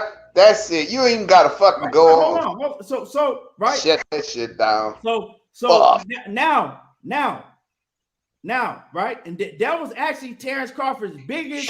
That was the most seats that he ever sold was Amir Khan versus Terence Crawford. That was 14,000. Now let's go to Sean Porter and Errol Spence, and let's go to Terence Crawford and Errol Spence. Now we're gonna get down to the real nitty-gritty. You know what I'm saying? Now Tyrone and all these motherfucking Terence Crawford goddamn dick riders, we're gonna get down to the real nitty-gritty. Sean Porter and Errol Spence. Terence Crawford and Errol Spence. Well, Terence Crawford and Errol Spence, my bad. Sean Porter and Errol Spence and Sean Porter and Terence Crawford. My mistake, all right? So Sean Porter and Terence Crawford sold exactly 11,568 seats. 11,568. He did less than what he did versus Khan, right? 11,568. So it's funny how they fake when it's Errol Spence, right? They're hyping up numbers when it's Errol Spence, but so what are they doing when it's Terence Crawford then? Y'all got to make this make sense to me. So yeah, he did 11,568. Okay, cool numbers. Well, Errol Spence, He fought that same man, and Errol Spence did 16,702. Right? If you want to round them up, Errol Spence did 17,000. Terence Crawford did 12,000. Now we're gonna do the total. We're gonna do the total. I'm gonna let you get that up. I'm gonna say this while you're doing that. Yeah, Yo, yeah. so this is how they doing it, bro. They basically going to a car dealership with a 600 credit score, talking about they want a $50,000 Lexus. Can't do that shit. You're not gonna get it, bro. You're gonna be declined. You can't get the car for that price and with the interest rate you wanted at. You got a 600. You got to come back with an 800 credit score. These people act like they don't understand basic economics. Check this out. And remind you, right? I put Spence and Peterson in there, which was Spence's lowest, right? I could have put Spence and Danny Garcia in there, which did over 16,000. But I ain't even do that. I was generous. I was nice. So I didn't even put Spence and Danny Garcia in there, right? So the total with the 4 fights that I put in for Errol Spence and the 4 biggest fights, these are Terence Crawford's 4 biggest fights. These are not all Errol Spence's biggest fights. These are Terence Crawford's 4 biggest fights. He sold a total of 43,781 tickets. It's cool. 43,781, right? He didn't even all together in all them fights, he didn't even sell as many tickets as Errol Spence and Mikey Garcia did in one fight. But this is all fake, right? Now Errol Spence, he did 93,809. So if you don't want to use the pay-per-view numbers, we're gonna go with the attendance. We're gonna go with the live dates. How you want to play it? I'm done talking. Y'all take the floor. How you want to play it? Well, what can they say now? I mean, what else they need to know? Just like Mano had up there, he said that he made Mir Khan had 7 million. They gave Mir Khan 7 million to fight Terence Crawford, which was more money than Terence made in the fight, and Khan was a fucking bum. So now when it comes to your brother, you gonna not take 60-40. What kind of shit is that? Because of what? Robinson, exactly facts.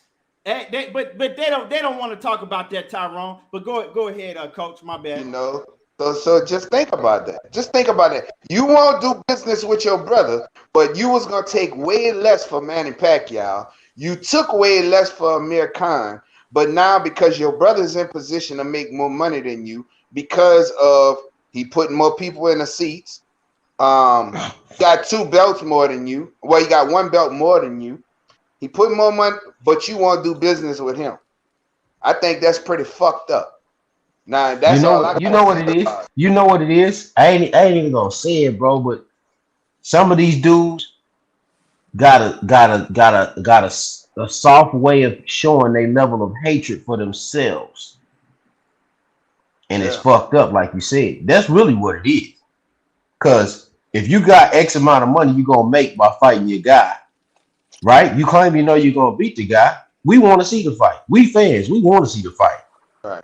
But as a businessman, if we was putting the money up and then it's a negotiation, right? And we know the numbers is, hey man, this is the number that you're gonna be able to get. This is the number he gonna get. You either roll with it or you walk away. If you walk away, it ain't the other guy's fault. It's your fault.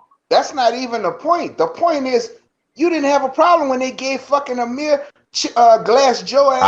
I know what you're saying, bro. I know what you're saying, Coach. And you was gonna take a big hit on Manny Pacquiao. Was gonna make way more money than you. But when it comes to your brother, you don't want to take a 60-40 split. Man, Coach, you know what it is. And it's gonna be your biggest payday ever. Coach, you know what it is. You know what it is. But I'm gonna be real with you, and I like Terence Crawford as a fighter, but that's some cooning shit right there. That's what that is. That's what's in them, man. You can't make my shit, bro. Got in them, bro. That's some fucking cooning shit right there, bro. That's your fucking brother. Y'all gonna make generational wealth, and you not gonna fucking because you jealous or whatever the case may be. I don't know what's in your heart, but I know that's fucked up. I know that. Your biggest payday, But you're gonna take less from Amir Khan, a motherfucker who live in fucking the UK, and Manny Pacquiao who live in the Philippines. You gonna take that shit, but you won't fucking take a 60-40 split with your fucking brother? Come on, man. Y'all motherfuckers could be best friends after this shit. Whoever win, lose, or draw. But fuck, dude, you gonna make more money than you ever made if you fight Errol Spence and take the 60-40 split. That's a fact, bro. So you know what? And then possibly have a rematch clause in the fight. You know what I'm saying? Right. Like this shit Then don't y'all make could get money sense. with each other twice. It Bro, don't that's make Hey, sense, bro. that's some hey, coon hey, shit, bro. hey, coach. Let me say it like this. They always talking about the accolades and this and that, but he had those same accolades when he fought Amir Khan. He took a 60-40 split. But now when it It was comes to more Errol than that. Spence, yeah, it was closer to a 70-30 split. So you don't want to take the 60-40 split when it comes to Errol Spence. But in going back to what the young lady was saying, Destiny Black yesterday, when they were saying all the pay-per-view money, pay-per-views are fake. So you hype up Errol Spence pay-per-view, but you lowball Terence Crawford pay-per-view. Why not hype his up? Because Bob is losing money. You hype that man up so you can get your money back. So it doesn't make sense. No, man. That dude is fucking horrible, bro. Go ahead, knockout. Go ahead, bro. Say what you got to say, bro. Man, I was listening to y'all cook. Y'all was on fire, and we touched on it a little bit last night. And again, Coach and ETB and Dwayne and everybody, man, I appreciate y'all coming through. But it's very simple, man. Like at some point, it ain't really pocket watching to me. And I say this and I say it over and over again because maybe people in the chat haven't heard it. Like only in boxing do people want to act like the business of the shit don't exist. Only in boxing do people try to shame you when you talk about the sport in its entirety. You know what I mean? Like every other sport, you talk about what happens. This player deserved this, or this athlete deserved that, or they overpaid, or they underpaid, or trades and free agent. Like you talk about all of that shit. And in boxing, you should talk about all of that shit too. Maybe that's why those other fans are come across as a little bit more educated and they follow their sport a little bit better than some boxing fans do. But on this Errol Spence and this Terence Crawford shit, man, it's simple. Like for me, I don't care what those brothers make. I hope they both get the biggest bag of their lives when they win Right. slash if they fight each other. But as a boxing fan, if I see a fight that I want to have happen, I'm gonna try to get to the bottom of them and see, man, why this fight ain't happening, bro. Like, what's going Mm-hmm. on? What's keeping this fight from happening? And when I look at this, it's like we've been discussing. It's the money, bro. It's the money. It's the splits. It's one fighter having a exaggerated Sense of grandeur value. of themselves and how much they think they're worth, and then it's another fighter that's just standing firm on what they are worth. And I made the point yesterday, and I'll make it here. Like if KP and I or Coach and I, if we go together on the business and they put in more money than me, they ain't gonna let me get half of what they got when the profits come back. Like if we selling cell phones, we selling a box of cell phones, and KP put in 8,000, I put in 2,000. Once we sell all the cell phones, he ain't gonna give me a 50-50 split of the profits. He gonna want more money because he put in more, bro. It's a very It's simple concept. simple. You know what I mean? And we have to go off something as boxing fans, and we can't say that everything is fake. Like, the attendance numbers are fake, the pay-per-view numbers are fake, the fights are rigged, the judges are bald, this fighter really hurt, but he fighting anyway. If we do that, what's the point of watching the goddamn sport?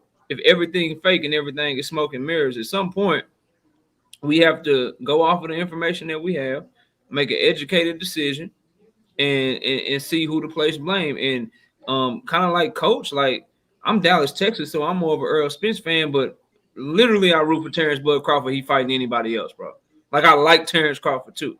You know what I'm saying? But I gotta keep it real and let you know that, yo, bro, you asking for more money than what your numbers say you worth, and you want to do business in a way that's never been done before. Like, what makes you better than Floyd Mayweather, who had to take less to fight Oscar De La Hoya? What makes you better than Gennady Golovkin, who was more accomplished at middleweight but had to take less money to fight Canelo Alvarez? Like, what makes you better than them, bro?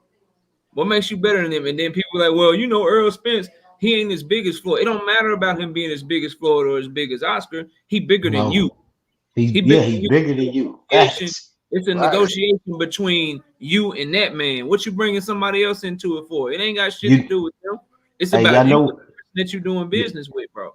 If I'm Uh, doing y'all business know with Coach, I'm not gonna be like, yo, man, but shit, ETB, he was over here doing like that don't make no sense. It's our business. We doing business together. So that's all I got on him, bro. It's kind of the same old, and yeah. it is what it is. I just hope that we can get the fight. But I'm gonna tell you right now, Terrence Bud Crawford fans, if the fight don't happen because of money, it's his fault, bro. And then the last thing, and I know I'll pass it because I don't want to be too long-winded. This notion that Errol Spence needs Terrence Crawford, like I'll say that both of them need each other. Or this notion that if Errol Spence want to be undisputed, then shit, he got to fight Terrence Crawford. Well, ain't Terrence Crawford still building his experience and his resume too? So didn't he say that he want to be undisputed? So don't he need to go try to fight Errol Spence as well? It's like, is he just gonna rest on his laurels? Is he playing nanny boo boo with the belt and shit? Like I don't know, bro. I don't know. I just hope we get to see the fight. Both of these brothers, they each are the best option right now, and I'll just leave it at that, bro. Dwayne, Yep. you with us? Yeah, I mean, they always talking about how Errol Spence gave Mikey Garcia a 50-50 split, but they have to also look at that was Errol Spence and Mikey Garcia first pay-per-view. So they didn't have any numbers to really go by. All they can go by is exactly what they think that Mikey Garcia is going to bring in and what they think that Errol Spence is going to bring in. So they did a 50-50 split. And ever since they did that 50-50 split, Errol Spence had never did another 50-50 split with nobody else because Errol Spence was the bigger star. And that's what they have to realize. Errol Spence is bringing in the bigger numbers. He's not Floyd Mayweather. It's not Floyd Mayweather numbers, but in this day and era, it's Floyd Mayweather numbers. And so they got to understand that. Right now, if you want to compare, Terence Crawford is Manny Pacquiao and Errol Spence is Floyd Mayweather. Manny Pacquiao was more accomplished than Floyd Mayweather. He was an 8-division champion, but Floyd Mayweather's name was bigger. So it's the same thing with Terence Crawford. He's more accomplished than Errol Spence, but Errol Spence's name is bigger. And so they have to realize that that's how the business is done. That's how the business has always been done. Yeah, that's So all. he That's got so I saw somebody said 50% gonna be Earl's biggest payday. Which you don't understand is when he talking about he took 50% with Mikey Garcia. Even though Mikey Garcia is an American, he had a whole country behind him with Mexico. Terence Crawford don't have all of America behind him. So that's null and void. So and it was like you said, it was his first pay-per-view. So the numbers they did what?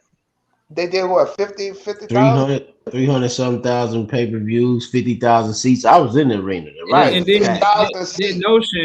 notion too, like let's use some logic and common sense, right? So 50%. Knockout. They don't use logic, bro. Hold All on, but they gonna come back to you and say, I feel. let me try to Go ahead, let me bro. try to break it down for him, bro. Like so 50% in a fight with Bud Crawford is Errol Spence payday. That's a fact. What's also a fact is you can't find a human being on earth. If I had invested in Amazon when Amazon first started up and I was broke, I only had $1,000 to put in it, and then my investment is worth $10 million or $15 million. You think I'm gonna take $1 million just because that's more money than I ever made? Nah, bro, I want all my money. What is y'all talking about, bro? That shit don't make no sense. So he should take less than what he worth just because it's his biggest payday. Nah, bro, I want all my bread. If I invest in something, if I invest in myself and the company is worth 10, 15, 20 million dollars, and somebody come to me and say, well, bro, we're gonna give you 2 million, that's more money than you ever made. Knockout, go ahead and I'm gonna say, hell no, nah, bro, I want what I'm worth. I want what I done earned. Y'all gotta stop with the dumb shit, bro. That don't make no sense to me, That dog. shit is retarded, bro. Knockout. They don't use no logic, bro. They just use feelings, bro. They feel like Terence Crawford should get this amount of money. Your feelings don't pay no damn bills, man. Never have, never will. And a lot of people, and a lot of these dudes, when we get to talking about this shit, right, and we get to dropping the facts, because these are facts. Well, why the fuck y'all, you know what I'm saying? Why y'all pocket watching this? We don't care. at the end of the day, I don't think nobody on this panel care if Errol Spence got goddamn $100 and Terence Crawford got fucking 15 mil. That ain't like, I don't give a damn. But at the end of the day, we talk about this because this could be the potential reason that the fight don't happen, right? If Terence Crawford don't come off of his fucking ego, if he don't get off this bullshit with his ego, this could be the reason why the fight don't happen, right? Yeah. It could be the reason. Because what are you saying? Dundadas, why would Crawford walk around and say, yeah, I'm worth less? It don't matter what they say until they sit down and actually negotiate. Bro, the freaking facts are the facts, bro. Why are you always coming here and say shit just to cause a disruption? You understand, unless you are retarded, then you understand that the fucking numbers dictate the negotiations, bro. Simple as that, bro. It ain't got nothing to do with nothing else. It don't have nothing to do with either one of them scared of the other. It ain't got nothing to do with that shit. He gonna put 100% of his money up, coach, and he gonna take 30% back. Man, and you get 70. Then you're a terrible business. Well, Errol Spence should just give him, no, motherfucker, I'm not giving you nothing. I'm not giving you shit. You gonna get what the fuck you earned. I'm not doing all this fucking work, fighting all these goddamn killers, putting all these asses in the seats to fucking give nobody shit. And I mean, they ain't even tight like that. You ain't my motherfucking partner like that. I'm not giving you shit. You don't have to, or he shouldn't just do nothing. The motherfucking Terence Crawford should just get what he can negotiate, right? He should get what he can negotiate and what he's earned. Errol Spence don't have to give him shit. Bro, this shit is retarded. My point. Bro. Let me say this real quick. So I was thinking, right? And I was like, damn, Terence Crawford talking his shit. He doing his thing. He talking shit. He on Twitter. If you really want the fight, I wish I was his manager or his PR person. I'm like, why not say some shit like, yo, I'm out here at PBC right now, and take a selfie or some shit and say, I'm here to try to make the fight. What's popping? You know, or why not be like, yo, call Spence bluff. You think he bluffing? I'll say he ducking anyway.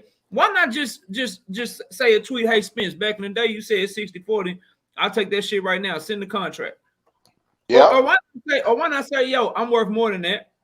If you really want the fight, I understand. Send me something that's like 52-48, 55-45. Send me something so we can start negotiating. Why he don't text? Why he don't tweet shit like that, bro? That'd be my question. If you really want the fight, bro. Right. So, but you gonna go out in the fucking ocean. You gonna go out in the fucking ocean and talk about I'm looking for Errol, where you at and all this. Man, nobody want to hear that bullshit, bro.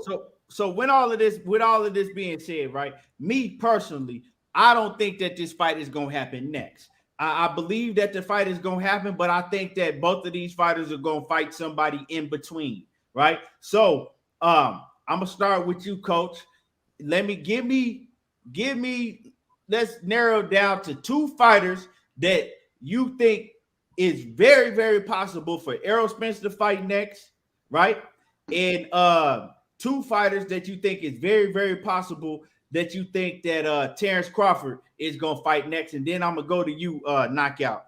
I mean, just like Knockout said before, you know, I want either Errol gonna fight Bud or he gonna fight them two murderers that's coming up, and that go for Bud too.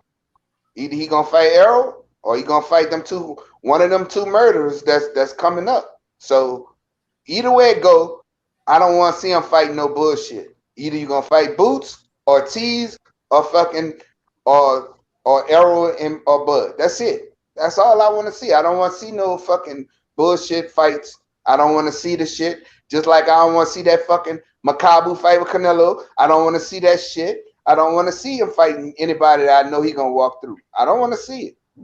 Well, I know that, but what I'm saying is, like, and realistically, say if we know, okay, they ain't not fighting next. Realistically, do you think that he's gonna fight Boots real like I want to get a realistic. Give me 2 realistic opponents that you think that's gonna happen next. Boots If or they don't fight. Ortiz. Boots That's or it. Ortiz? You think that he gonna either get in the ring with Boots or Ortiz next? What you what you got, knockout? For which fighter who Spence getting in the ring? My bad, coach. Coach, give me Terence Crawford, and then I'm gonna go to knockout. Boots or Ortiz. You think Terence Crawford realistically gonna fight Boots or Ortiz next? No, If he I don't don't get in think the it's ring? gonna happen. But that's who you asking me. I want. No, Boots I'm asking you. No, I'm not asking you who you want. I'm asking you realistically, who do you think if Errol Spence and Terence Crawford not fighting each other realistically? Terrence might end up fighting Josh Taylor and or Virgil Ortiz. Okay. That's what I think. Now, Errol Spence is gonna either it's gonna be Virgil Ortiz once again or Boots Ennis. I think because they in position, and I don't think neither one of them guys is gonna take no kind of step aside money. I don't think that's gonna happen because they hungry and they want the fights. So I think that's gonna either be it, you know. Salute to the Queen Sheena in the building. My man 817 Boxing B. What's happening with it? DP Rocker, I see you. So knockout, the same thing for you. I got you, bro. Salute to everybody that's coming through. Y'all smash the like button for the homie. Donate to the super chat or the cash app for the homie for all the great work, man. So for Earl, man, looking at these rankings and looking at who's affiliated, Jerron Ennis is most realistic, and I say that because he's a Showtime fighter, and Cameron Duncan do a lot of business with the PBC. He was just on their most recent card, so to me that's the most realistic opponent for Earl. I can also see him fighting Virgil Ortiz, but Ortiz the Golden Boy, they currently fight on the zone and shit, but they contract running up with them, so maybe it'll be easy to get that fight made. So those are 2 realistic opponents for him. For Bud Crawford, bro, he he fuck around realistically.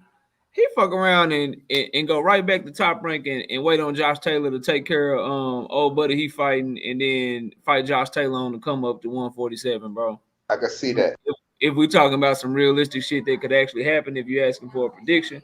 So those would be my opponents if them 2 brothers don't fight each other. I think Errol Spence again, you know what I'm saying, fighting Jerron Ennis or Virgil Ortiz showing that dog, and then Bud Crawford catching 140 pounder coming up. Albeit Josh Taylor can fight his ass off. Fuck, that ain't no easy fight. Nah, it ain't no easy fight, but that would be what I think might happen, man. That's not an easy fight, bro. That's a fucking fight, bro. Hey, I ain't gonna lie. I pay to see that fucking fight, bro. I pay to see Terence Crawford and Josh Taylor, bro. I pay to see that motherfucker. But the thing that would make me mad about that fight, coach, is that mean if we get lucky at all, we wouldn't see Crawford and Spence mix it up until the end of next year because Taylor already fighting in like February or March or some shit. So if once he win, we won't see him fight Bud until the summertime or some shit. So Bud will be out almost a year because he just fought in November, and that realistically will make that fight like in August or something and then if he fight in August, how soon is he gonna turn around to fight Errol Spence? So we could just go a whole nother year talking about this shit again. So I just hope they get this shit over with, bro. Yeah, I mean it's fucking difficult to sit back and talk about this shit every day. You know what I'm saying? It's like, bro, come on, man, y'all motherfucker, we gonna hear something soon from Errol's side. I know that. Well, I mean, so if they don't, and this is just on the strength of them not getting the fight done, because see, in boxing, when it comes to big fights like this, we gotta, you know what I'm saying, we gotta prepare for the worst. And the worst is the fight not, you know what I'm saying? We gotta prepare for the worst. That's why I'm coming up with the question. So when I ask myself, okay, who could Errol Spence fight next? Like, who could he fight next? And I really don't see him fighting Boots. I don't see him fighting Boots, because I think that's him and Boots. And, you know, we got to take into account the business, right? We got to take into account that you got Cameron Duncan, then you have Al Heyman, right? Mm-hmm. They both know that both of these guys are going to be at 154 pounds probably at the same time. You know what I'm saying? So I think that's a fight that they're going to wait to do you know what I'm saying, a little bit down the line, probably at 154, maybe 2 years from now. You know what I'm saying? I think that's a fight that they're going to probably try to wait out a little bit to try to make that another huge, big fight for Errol Spence or whatnot at 154. So I don't see that happening. Now, Virgil Ortiz, that could be the next play, right? Because that's a huge fight.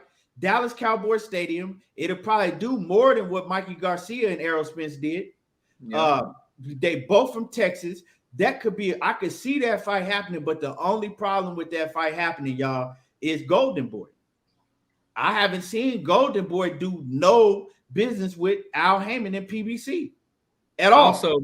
Also, this dude. Virgil Ortiz want to fight Boots in 4 years. Why the hell would he want to fight Errol Spence right now? If they think he'll get his ass whooped because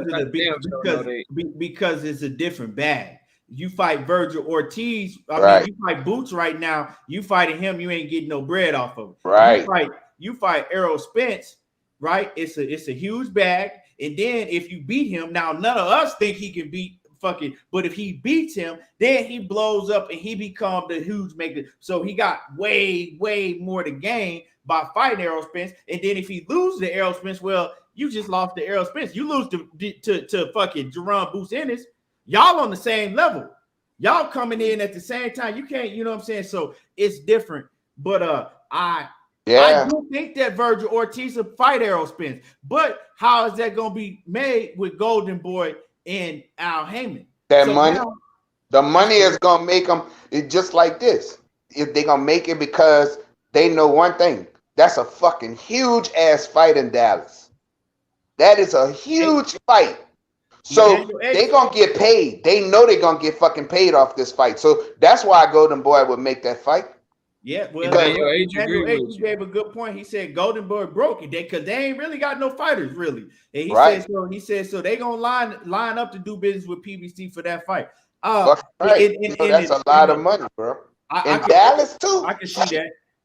I can see that. The thing is, if you Earl and if you Terrence, like, I favor them in them fights, but them risky ass fights. Like, if you're gonna risk that shit, man, y'all need to get it together and get the biggest bag. You gotta understand, Errol Spence and Terence Crawford don't think like that. Wait, hold on. Lil Penny says Golden Boy has plenty of fighters. Stop the cap. Okay, yeah, they got Ryan Garcia, who fucking just like you say, stop the cap. Every fight. Stop the cap, man. Whatever. Listen. This is what I'm saying. Blair Cobbs, they got fucking they got who they got? Do they got? Is that them? They got who got Rashidi Ellis? Is that this motherfucker, bro? You gotta be half retarded. He said Golden Boy has Virgil Ortiz. He's been in here talking about Virgil Ortiz being with Golden Boy. That's probably why they not gonna be able to make it. And this motherfucker gonna come here talking about Golden Boy has Virgil Ortiz. Stop. Come on, money talk bullshit. Run the marathon. Virgil Ortiz is they potential. You know, they're trying to build him to be a cash cow. So, and that fucking money. They need to be invested. They need to be investing in backing and trying to make my boy Zurdo Ramirez a star. Yeah, right. They need to be putting. Zurdo ought to be tired. Ramirez can fight his ass off. He ought to be tired of it. Zurdo Ramirez. He finna take one of these belts. Bro, I don't be blocking. He been calling out Bivol. Big facts. And Bivol ducked him, but he fighting in the title eliminator this weekend. So Bivol ain't gonna have no choice but to drop him or fight him, or drop his belt or fight him. But I did a Zurdo video today, and somebody came into my comment. I don't usually block people. Somebody came into my comments and called Zurdo trash. I almost blocked him off the strength of not knowing what the hell he was talking about, bro. Some people don't know shit about boxing. A lot of people don't know shit about boxing. That boy Zurdo can fight, bro. He can really fight. Now, if I'm going off of my man Emmanuel H and Coach's theory, that is probably the closest possible fight that can happen next if Errol Spence don't fight Terence Crawford is Virgil Ortiz. It makes a lot more sense than Jerome Boots Ennis because for one, Virgil Ortiz and did I say Terence Crawford? I mean Errol Spence. Virgil Ortiz and Errol Spence is a much bigger fight than Jerome Ennis and Errol Spence just because of the Texas thing. Hey. What Scotty put up there? A surrender flag? Is that a surrender flag? Hey, World Combat. What's happening with it, Scotty? What's up, Scotty? Hey, Hey, so that fight could happen next. You know what I'm saying? It could happen next. Like I said, we all want to see Terence Crawford and Errol Spence, but we just mean we just saying if it don't happen and they both take fights in between. Now, and so I will go with Virgil Ortiz and Errol Spence. Now, Yeah. as far as Terence Crawford, I agree. I see Terence Crawford waiting out to fight Josh Taylor because who else? Unless he just fight a complete motherfucking. I mean, who else? Hey, Josh Taylor could jump the line if he want. Facts for either one of them. He could jump the line right now if he want to. He don't want to though. Nah, he don't want to. He ain't stupid. But he could jump the line right now if he wanted to. That motherfucker, because he got all the belts at 140. So that motherfucker could jump the line and go straight to it. With either one of them. Who was that fighter that just beat the fighter? What's his name? The one that just beat Jamal James. Butayev, but he already set up to fight the winner of Ugas and Stanley. Huh? You know that's a tournament. Yeah, so I mean, another fighter with that style. Go ahead and if you Terence Crawford, you trying to do business over there with MTK anyway. Go ahead and hop in there with David Avanesian, bro. Yeah. So, hey, bro, like I said, they either gonna shit or get out the pot, but something gonna be coming out soon. One way or the other, something gonna be coming out. So, we'll find out soon enough, bro. But I don't expect him and Bud to fight. I really don't. Bud off on vacation right now. They ain't trying to make that fight right now, bro. And Errol's supposed to fight. I'm holding out all the hope in the world, man. That's what we need, coach. They ain't got shit else right now, man. Hey, bro. Shit, who want to step in there with Virgil Ortiz? Like, we can think that they the favorite. Virgil Ortiz fucking aggressive. He can punch hard. Yeah. He ain't gonna stop coming. Like, you gonna take that risk. Y'all might well fight each other. But he's not a risk like Terence Crawford. The thing about, what you don't understand, the mentality of Errol Spence and Terence Bud Crawford. Those dudes, first of all, they looking at them dudes like, y'all can come on, because that's easy for them. They feel those fights that Virgil Ortiz is easy for them, bro. I'm gonna be real with you. Yeah, I'm gonna tell you. Now one of them fighting boots. Crawford nor Errol Spence is fighting boots. One of them fight boots. No, I would like to see Virgil that. Ortiz, either one of them, you know what I'm saying, might fight Virgil. And like I said, Errol Spence look at Virgil Ortiz as food. Is a huge fight. Errol Spence and Virgil Ortiz, he could go into a huge fight with Virgil Ortiz. Yeah, Virgil Ortiz, it ain't it because he said he ain't want no tune-up, right? It's not a tune-up. It's not that's a mega fight. You go into a mega fight, and then hopefully that they can finally get the Crawford and Spence done. You know what I'm saying? That's a mandatory. That ain't no tune-up. So if they don't make the fight between them two, but I know their mentality is, okay, I can't get you to act right. And the other one saying, well, I can't get, and they're gonna say, okay, well, I'll fight Virgil Ortiz. He the man though for Errol Spence. And Errol Spence, he didn't look Virgil Ortiz against what's his name, didn't look very good. And Errol gonna beat him easy, bro. I'm just being real with y'all. Errol is gonna beat Virgil Ortiz easy. It's gonna be easy. Is Josh Taylor a tough fight for Terence Crawford? When is Josh Taylor fighting? Let's look at the timeline. He got injured. He fighting. I think they pushed his fight back to February because of a knee injury or some shit. So if Josh Taylor fights in February, right? Josh Taylor, let's say he fights. Errol fighting in February. Huh? Errol fighting in February. Yeah. So wait. I'm trying to think of the timeline. So if Josh Taylor fight in February, March, April, May, June. So he probably wouldn't even be able to fight again until probably like August, realistically. So if he wait for Josh Taylor, that's gonna fuck up the whole Errol Spence in him anyway. You know what I'm saying? So if you take Josh Taylor off the table, who is somebody else y'all see Bud getting in with?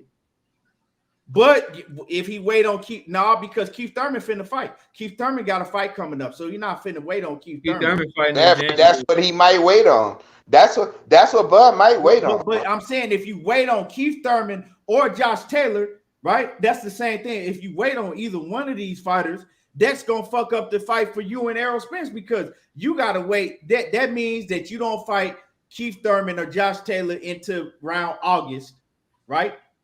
Because you don't fight them because February, right? They fight in February, right? March, April, May, June, July. We know these fighters. You might fight in August, and then you ain't finna turn right back around and have no big ass mega fight with Errol Spence. That's true. And if you Bud Crawford and his team, you gotta be a fool to be waiting on Keith Thurman. We talking about a fighter that done fought 4 times in 6 years, bro. Yeah. Like you gonna wait on that shit? All right, good luck. And then like I understand everybody got Keith Thurman, he the favorite and all that shit. All right, okay, all right. He just gonna walk through Mario Barrios? Yep, okay. He gonna walk through him. Hell no, coach. He gonna walk. That's a 50-50 fight to me. Man, come on, stop. I don't care. That's too much experience, bro. Bro, that shit matters, bro. Keith Thurman is a smart fucking fighter, bro. He gonna fuck Mario Barrios up and he gonna stop him. I put money on it, bro. Keith Thurman got 1 stoppage in 7 years. Yes, but now he's fighting a 140-pound fighter who just got knocked the fuck out by Tank Davis. Yes, he's going to destroy him. You'll see. Keith Thurman, by the time that fight happened on January 29th, he would have been out the ring for 30 months. 30 months. And he finna stop Mario. No, hell no. Look, Floyd Mayweather can train right now. The longer that you take off. Like, you don't get better at taking punches to the body the longer that you take off. And by all accounts, based on what Key was reporting, homie can't even get through a workout. The fight is a month away. He can't even get through a workout right now. Hey, bro, guess what? All that shit gonna change with time. It happens. He ain't got no all time. Change with time. Yeah, he do. He got plenty of time to get better, bro. I'm gonna tell you right now. He gonna fucking destroy Mario Barrios. He gonna beat him up, bro. Watch and see. You gonna learn. You gonna learn. He gonna stop him. He's going to stop him. I'm just letting y'all know. Y'all keep talking about. I'm listening. Bro, to Coach I don't know what's gonna happen. Y'all keep talking about. Y'all keep talking about how big he is. Man, he's 5'7", bro. Experience. He's little. Tank is 5'5". Tank 5'5". Man, listen, Tank and I ain't got no disrespect to Keith Thurman at all. I don't mean no disrespect. He used to be one-time Thurman. I understand that, but he been on a decline, a sharp-ass decline for like 5 or 6 or 7 years, and people acting like they don't see it, bro. Like he ain't the same. Dude, if he wouldn't have got knocked down in that Pacquiao fight, bro, it could have been a draw in that fight, bro. What's that saying? Pacquiao was 42 years old. But you still talking about a motherfucker who's still experience matters, bro. I'm telling you. Mario Barrios is a straight up fighter. Injuries also matter. Activity also matter. Inactivity also matter. How long you been out? That shit matters too, coach. Yes, but what you're not understanding is this. What I'm trying to tell you is this. There's nothing. Mario Barrios is basic. There's nothing that he's going to bring that Keith Thurman has not seen. And Keith Thurman punches way harder than fucking Gervonta Tank Davis, bro. He's going to stop this dude, bro. Right. He's going to stop him. You're gonna understand why he stayed at 140. He stayed at 140 fighting. He wouldn't go and fight the top fighters at 140. You're going to see why. Why did Tank Davis and them pick Mario Barrios? That's a dangerous fight for Tank Davis, right? Was supposed to be. Because they know an up and down fighter, bro. His skill level, he's a basic fighter. And Keith Thurman is not a basic fighter. I don't care if he's been out the ring for 40 months. He's not a basic fighter. He thinks very well in the ring. And Mario Barrios' speed, Mario Barrios too slow, and Keith Thurman punches harder, bro. Y'all gonna see he's gonna stop this dude, and that's his get back fight, however this nigga like to talk. But that's what it is, bro. I ain't saying he gonna lose. I'm really just arguing the stoppage. Homie ain't had a stoppage since July 2015. I'm counting them right now. So that's 1, 2, 3, 4, 5, 6, 7. He got 1 stoppage in his last 7 fights. Every fight after that, who he fought? Collazo, Collazo, Sean Porter, Danny Garcia, Manny Pacquiao. Right. Manny Pacquiao So, coming all the way up from like 80 pounds, bro, and he bro, couldn't we're stop not gonna take away Manny's fucking ability and greatness. We're not gonna do that. I'm Now, not. I'm just saying Juan Manuel Marquez stopped him, put him to bro, sleep. what I'm trying, bro, he fucking was beating his ass. He got caught. It happens. That's boxing. But that's not the point. The point I'm trying to make is this. He still fought elite fighters, bro. Mario Barrios is not an elite fighter. This is a tune-up for Keith Thurman. He's going to stop this dude, bro. I promise you it's going to happen, and you're going to see, you're going to be like, you know what? I'm going to stop arguing with Coach. Let me say this. Let me say this. I don't like to do. I don't like to do triangle theories. Too. I don't like to do triangle theories, but let me ask y'all this, right? Is Mario Barrios a better fighter than Josecito Lopez? Which one better? Which one? Josecito will destroy Mario Barrios. Destroy him. He would destroy him. What you say, knockout? I don't know. When he fought Keith Thurman, he would destroy Mario Barrios. He would destroy him. Bro, that dude moved up to 154, bro. That dude, bro, Mario Barrios is a big at 140, but he's a up and down fighter. There's no tricks to him, bro. He tried to change. We watched it in July. He fought a totally different fight than he normally fight. And he's going to try to do the same thing with Keith Thurman because he's not stronger than Keith, number one. Number two. Hey, knockout, you got some action. My man Emmanuel H in that super chat. Appreciate you coming through, always showing love. He says, scratch that. He says, I bet Keith stop him. He says to take a picture with him. He says, but let's put some push-ups on the fight. I bet Keith stop him. He said he'll bet you some push-ups. How many push-ups? I don't know what type of shape you in. I'm looking at your picture, bro. You look kind of swole. I got about 150 push-ups in me. You know what I'm saying? I can't do 1,000. You know what I'm saying? He look like he can do about 500. He look like he can do about 500 without stopping. That motherfucker's shoulder look like a bowling ball. I don't know. Hey, Emmanuel H, you gotta put the number of push-ups in there. You gotta put them in there. You know put the number of push-ups in there, and we can get the bet going. So Emmanuel H say that Keith Thurman gonna stop him. And knockout say, and this gonna be fun right here because y'all gotta put it on camera. Y'all gotta put upload the video doing the push-ups, the losing. I'll upload it to the channel if I lose. But so you taking that bet, knockout? Let's hear it. Hold on, I ain't made my pick yet. I'm just nigga, stop. Fight, bro. Wait for the week of the fight, bro. Dang. What the hell? It don't matter. You already know Keith Thurman gonna win.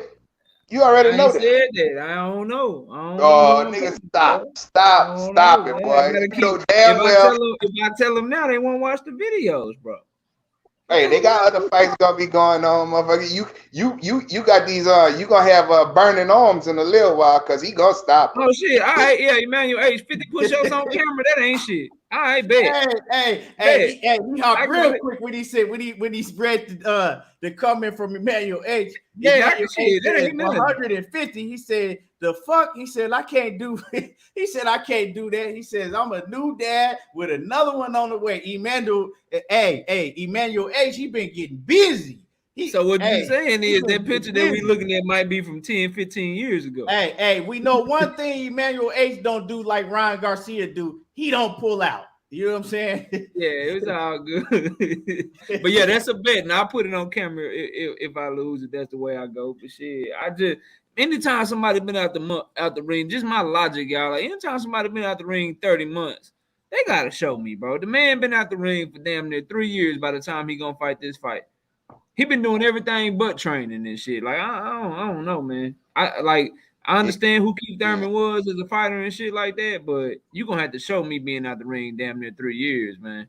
I don't know. Especially being out 3 years and while you was active, you wasn't stopping shit, bro. You wasn't stopping nothing. You know what I'm saying? Like you gonna have to show me. Man, y'all talking about push-ups, man. I gotta get back on my shit. You know, I was on that Blu-ray shit behind the scenes for a while.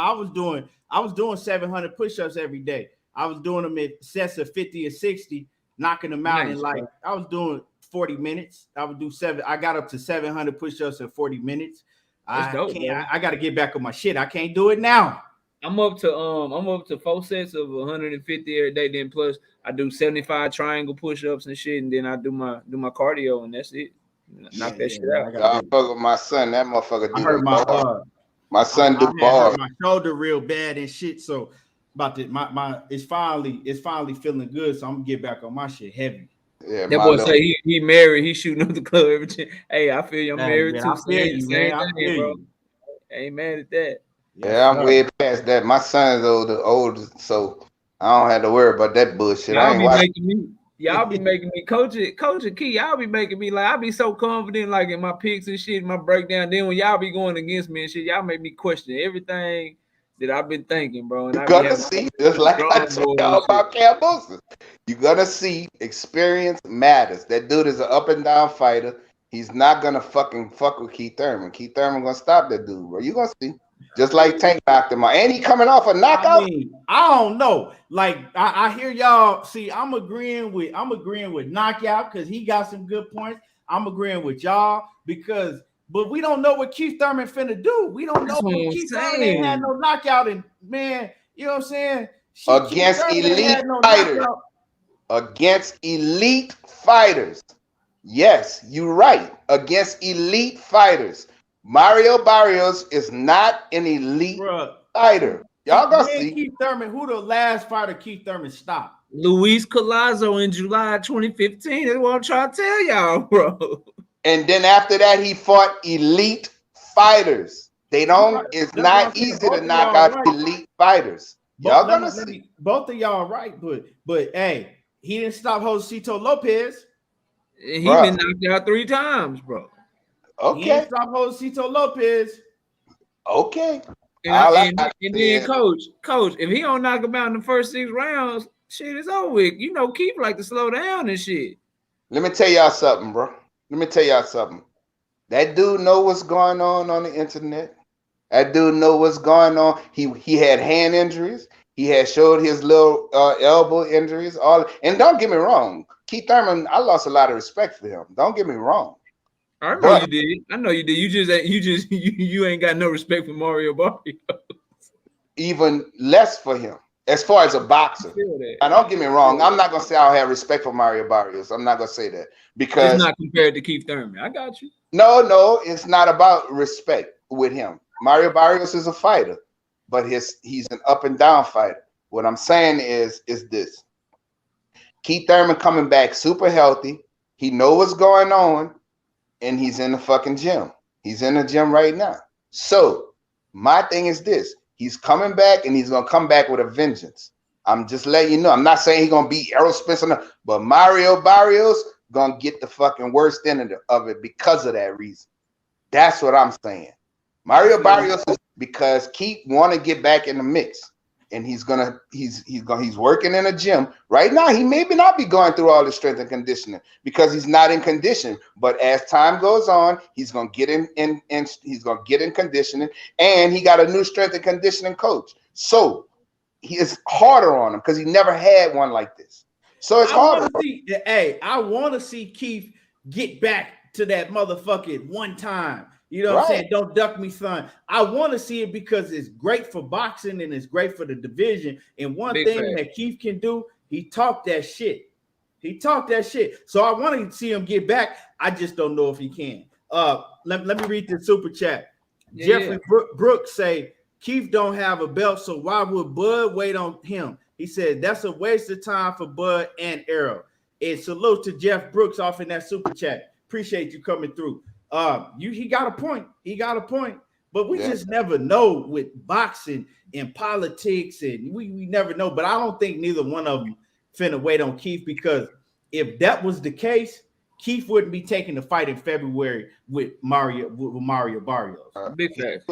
He'll be waiting on if anything, he'll be waiting, right? He'll still be sitting on the sideline right now, you know, behind the scenes, probably quiet, and then they'll pop up with Keith Thurman versus Errol Spence, Keith Thurman versus Terence Crawford. So that's not gonna happen. Keith Thurman is, if he looks impressive, right? He gonna get a big fight.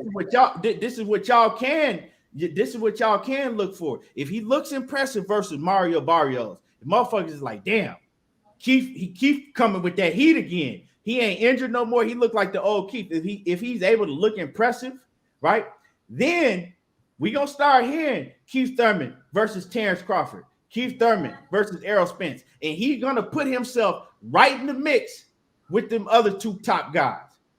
Yeah, because Danny Garcia ain't there no more. Sean Porter ain't there no more. You got Virgil Ortiz in boots, but they young, so he's gonna be putting himself right in the mix. So if Keith Thurman, he need to go out there. This is what Keith Thurman need to be fighting to do. He need to go out there, look fucking spectacular, and he need to be fighting to spoil the apple cart, right? Y'all talking about Errol Spence and Terence Crawford, but I'm here because it could happen. Now, do I want to see him get in between Errol Spence and Terence Crawford? Absolutely not. But I'm saying that's what he should be fighting for. Yep. Y'all gonna see. My man Emmanuel H back in that super chat again. He say when they fight so I can start getting prepared to knock out 50 straight. He says I did 30 the other day and I was winded, shaking my head. Nah, bro, if you confident, you ain't gotta do shit, right? You ain't gonna do shit because guess what? Knockout gonna be the one burning on the fucking floor. I can promise. Coach, I'm good. 50, if he had did, he do a set of 100. Bro, 50, I ain't even capping, bro. 50 ain't shit.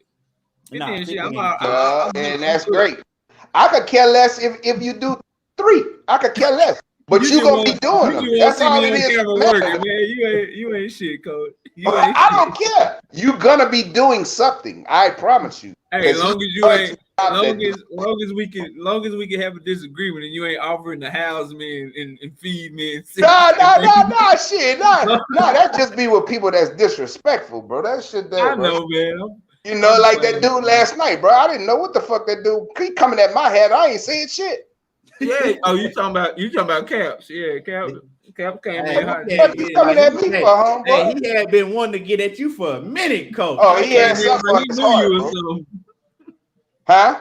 He came in like he knew you or something. Yeah, man, he was rubbing his hands, man. Hey, he came in rubbing his hands together like, yeah, I got something for you. And ended up at the end agreeing with us. Ain't that some shit? Yeah, he did. Hey, that's what I do to him, coach. That's what I do to him. I gave that man that example. He said, "No, you can't get more money than me." I was like, "Bro, man, let me you know what I'm saying? The brothers is on now, you know what I'm saying, doing they starting they shit. I know Money Brown, he on in Blue Blood Sports. So we gonna wrap it up. Let me get y'all last words. So Knockout, let me get your last words and let everybody know you know what I'm saying, to check out. I know you got some prediction videos coming up. You know what I'm saying? Let everybody know where to check you out at. Man, and y'all hit the like button. If you ain't smash my like button and sub to the channel, if you're not a sub to the channel and smash my like button. Man, look, we live every Wednesday night, 7:30 p.m. Central Time, every Sunday morning, 9 a.m. Central Time. I got a few more fight prediction videos coming this week. We done already dropped we dropped the monster anyway, got that right. I did the Beterbiev, Amanda Serrano. I got like 6 more coming for y'all, so y'all be sure to check that on the channel. Hey, Knockout. Yeah. What you think about that Artur Beterbiev and them? I just want to hear what your take is. I didn't hear it. I got Beterbiev stopping him late. Okay. I think Marcus Browne, long story short, because I know we give him last word, I think Marcus Browne gonna start off boxing well. I think he could even be winning the fight. But I think eventually Beterbiev gonna wear him down. I got him stopping him somewhere between the 8th and the 10th round. Okay. All right. Yeah. But you know, daily content being dropped, and salute to Keith for always having me on, always showing love. And y'all can find me right here on YouTube, Knockout Boxing 86 TV. Follow me on Twitter at KO Boxing 86 TV, man. And I appreciate the platform as always, bro. Yeah, bro. Yes, absolutely. It's been real, bro, as usual. I like arguing with these clowns, bro. Shit is hilarious, bro. So hey, Coach White will get a smoke too. Coach White got smoke for all you niggas too. He just been, you know what I'm saying? He been hiding her in the background. She got smoke for all you niggas too. Hey, yeah. I was watching real quick. I was watching my playback, and when I had said something, I heard I had heard somebody say that way or something like that. Was that your wife? Probably. Was she listening to the show last night? Yeah. She listened Yeah, to okay. I got a little red gangster now. Don't think, Yeah, she you got know. smoke for y'all. But she, Already. yeah. Oh, Fluffy Cakes ran off, huh, Cassandra?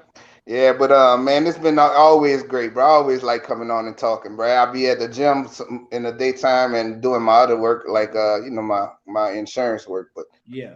hey, man, y'all be good, bro. As always, appreciate it. Had a great time, bro.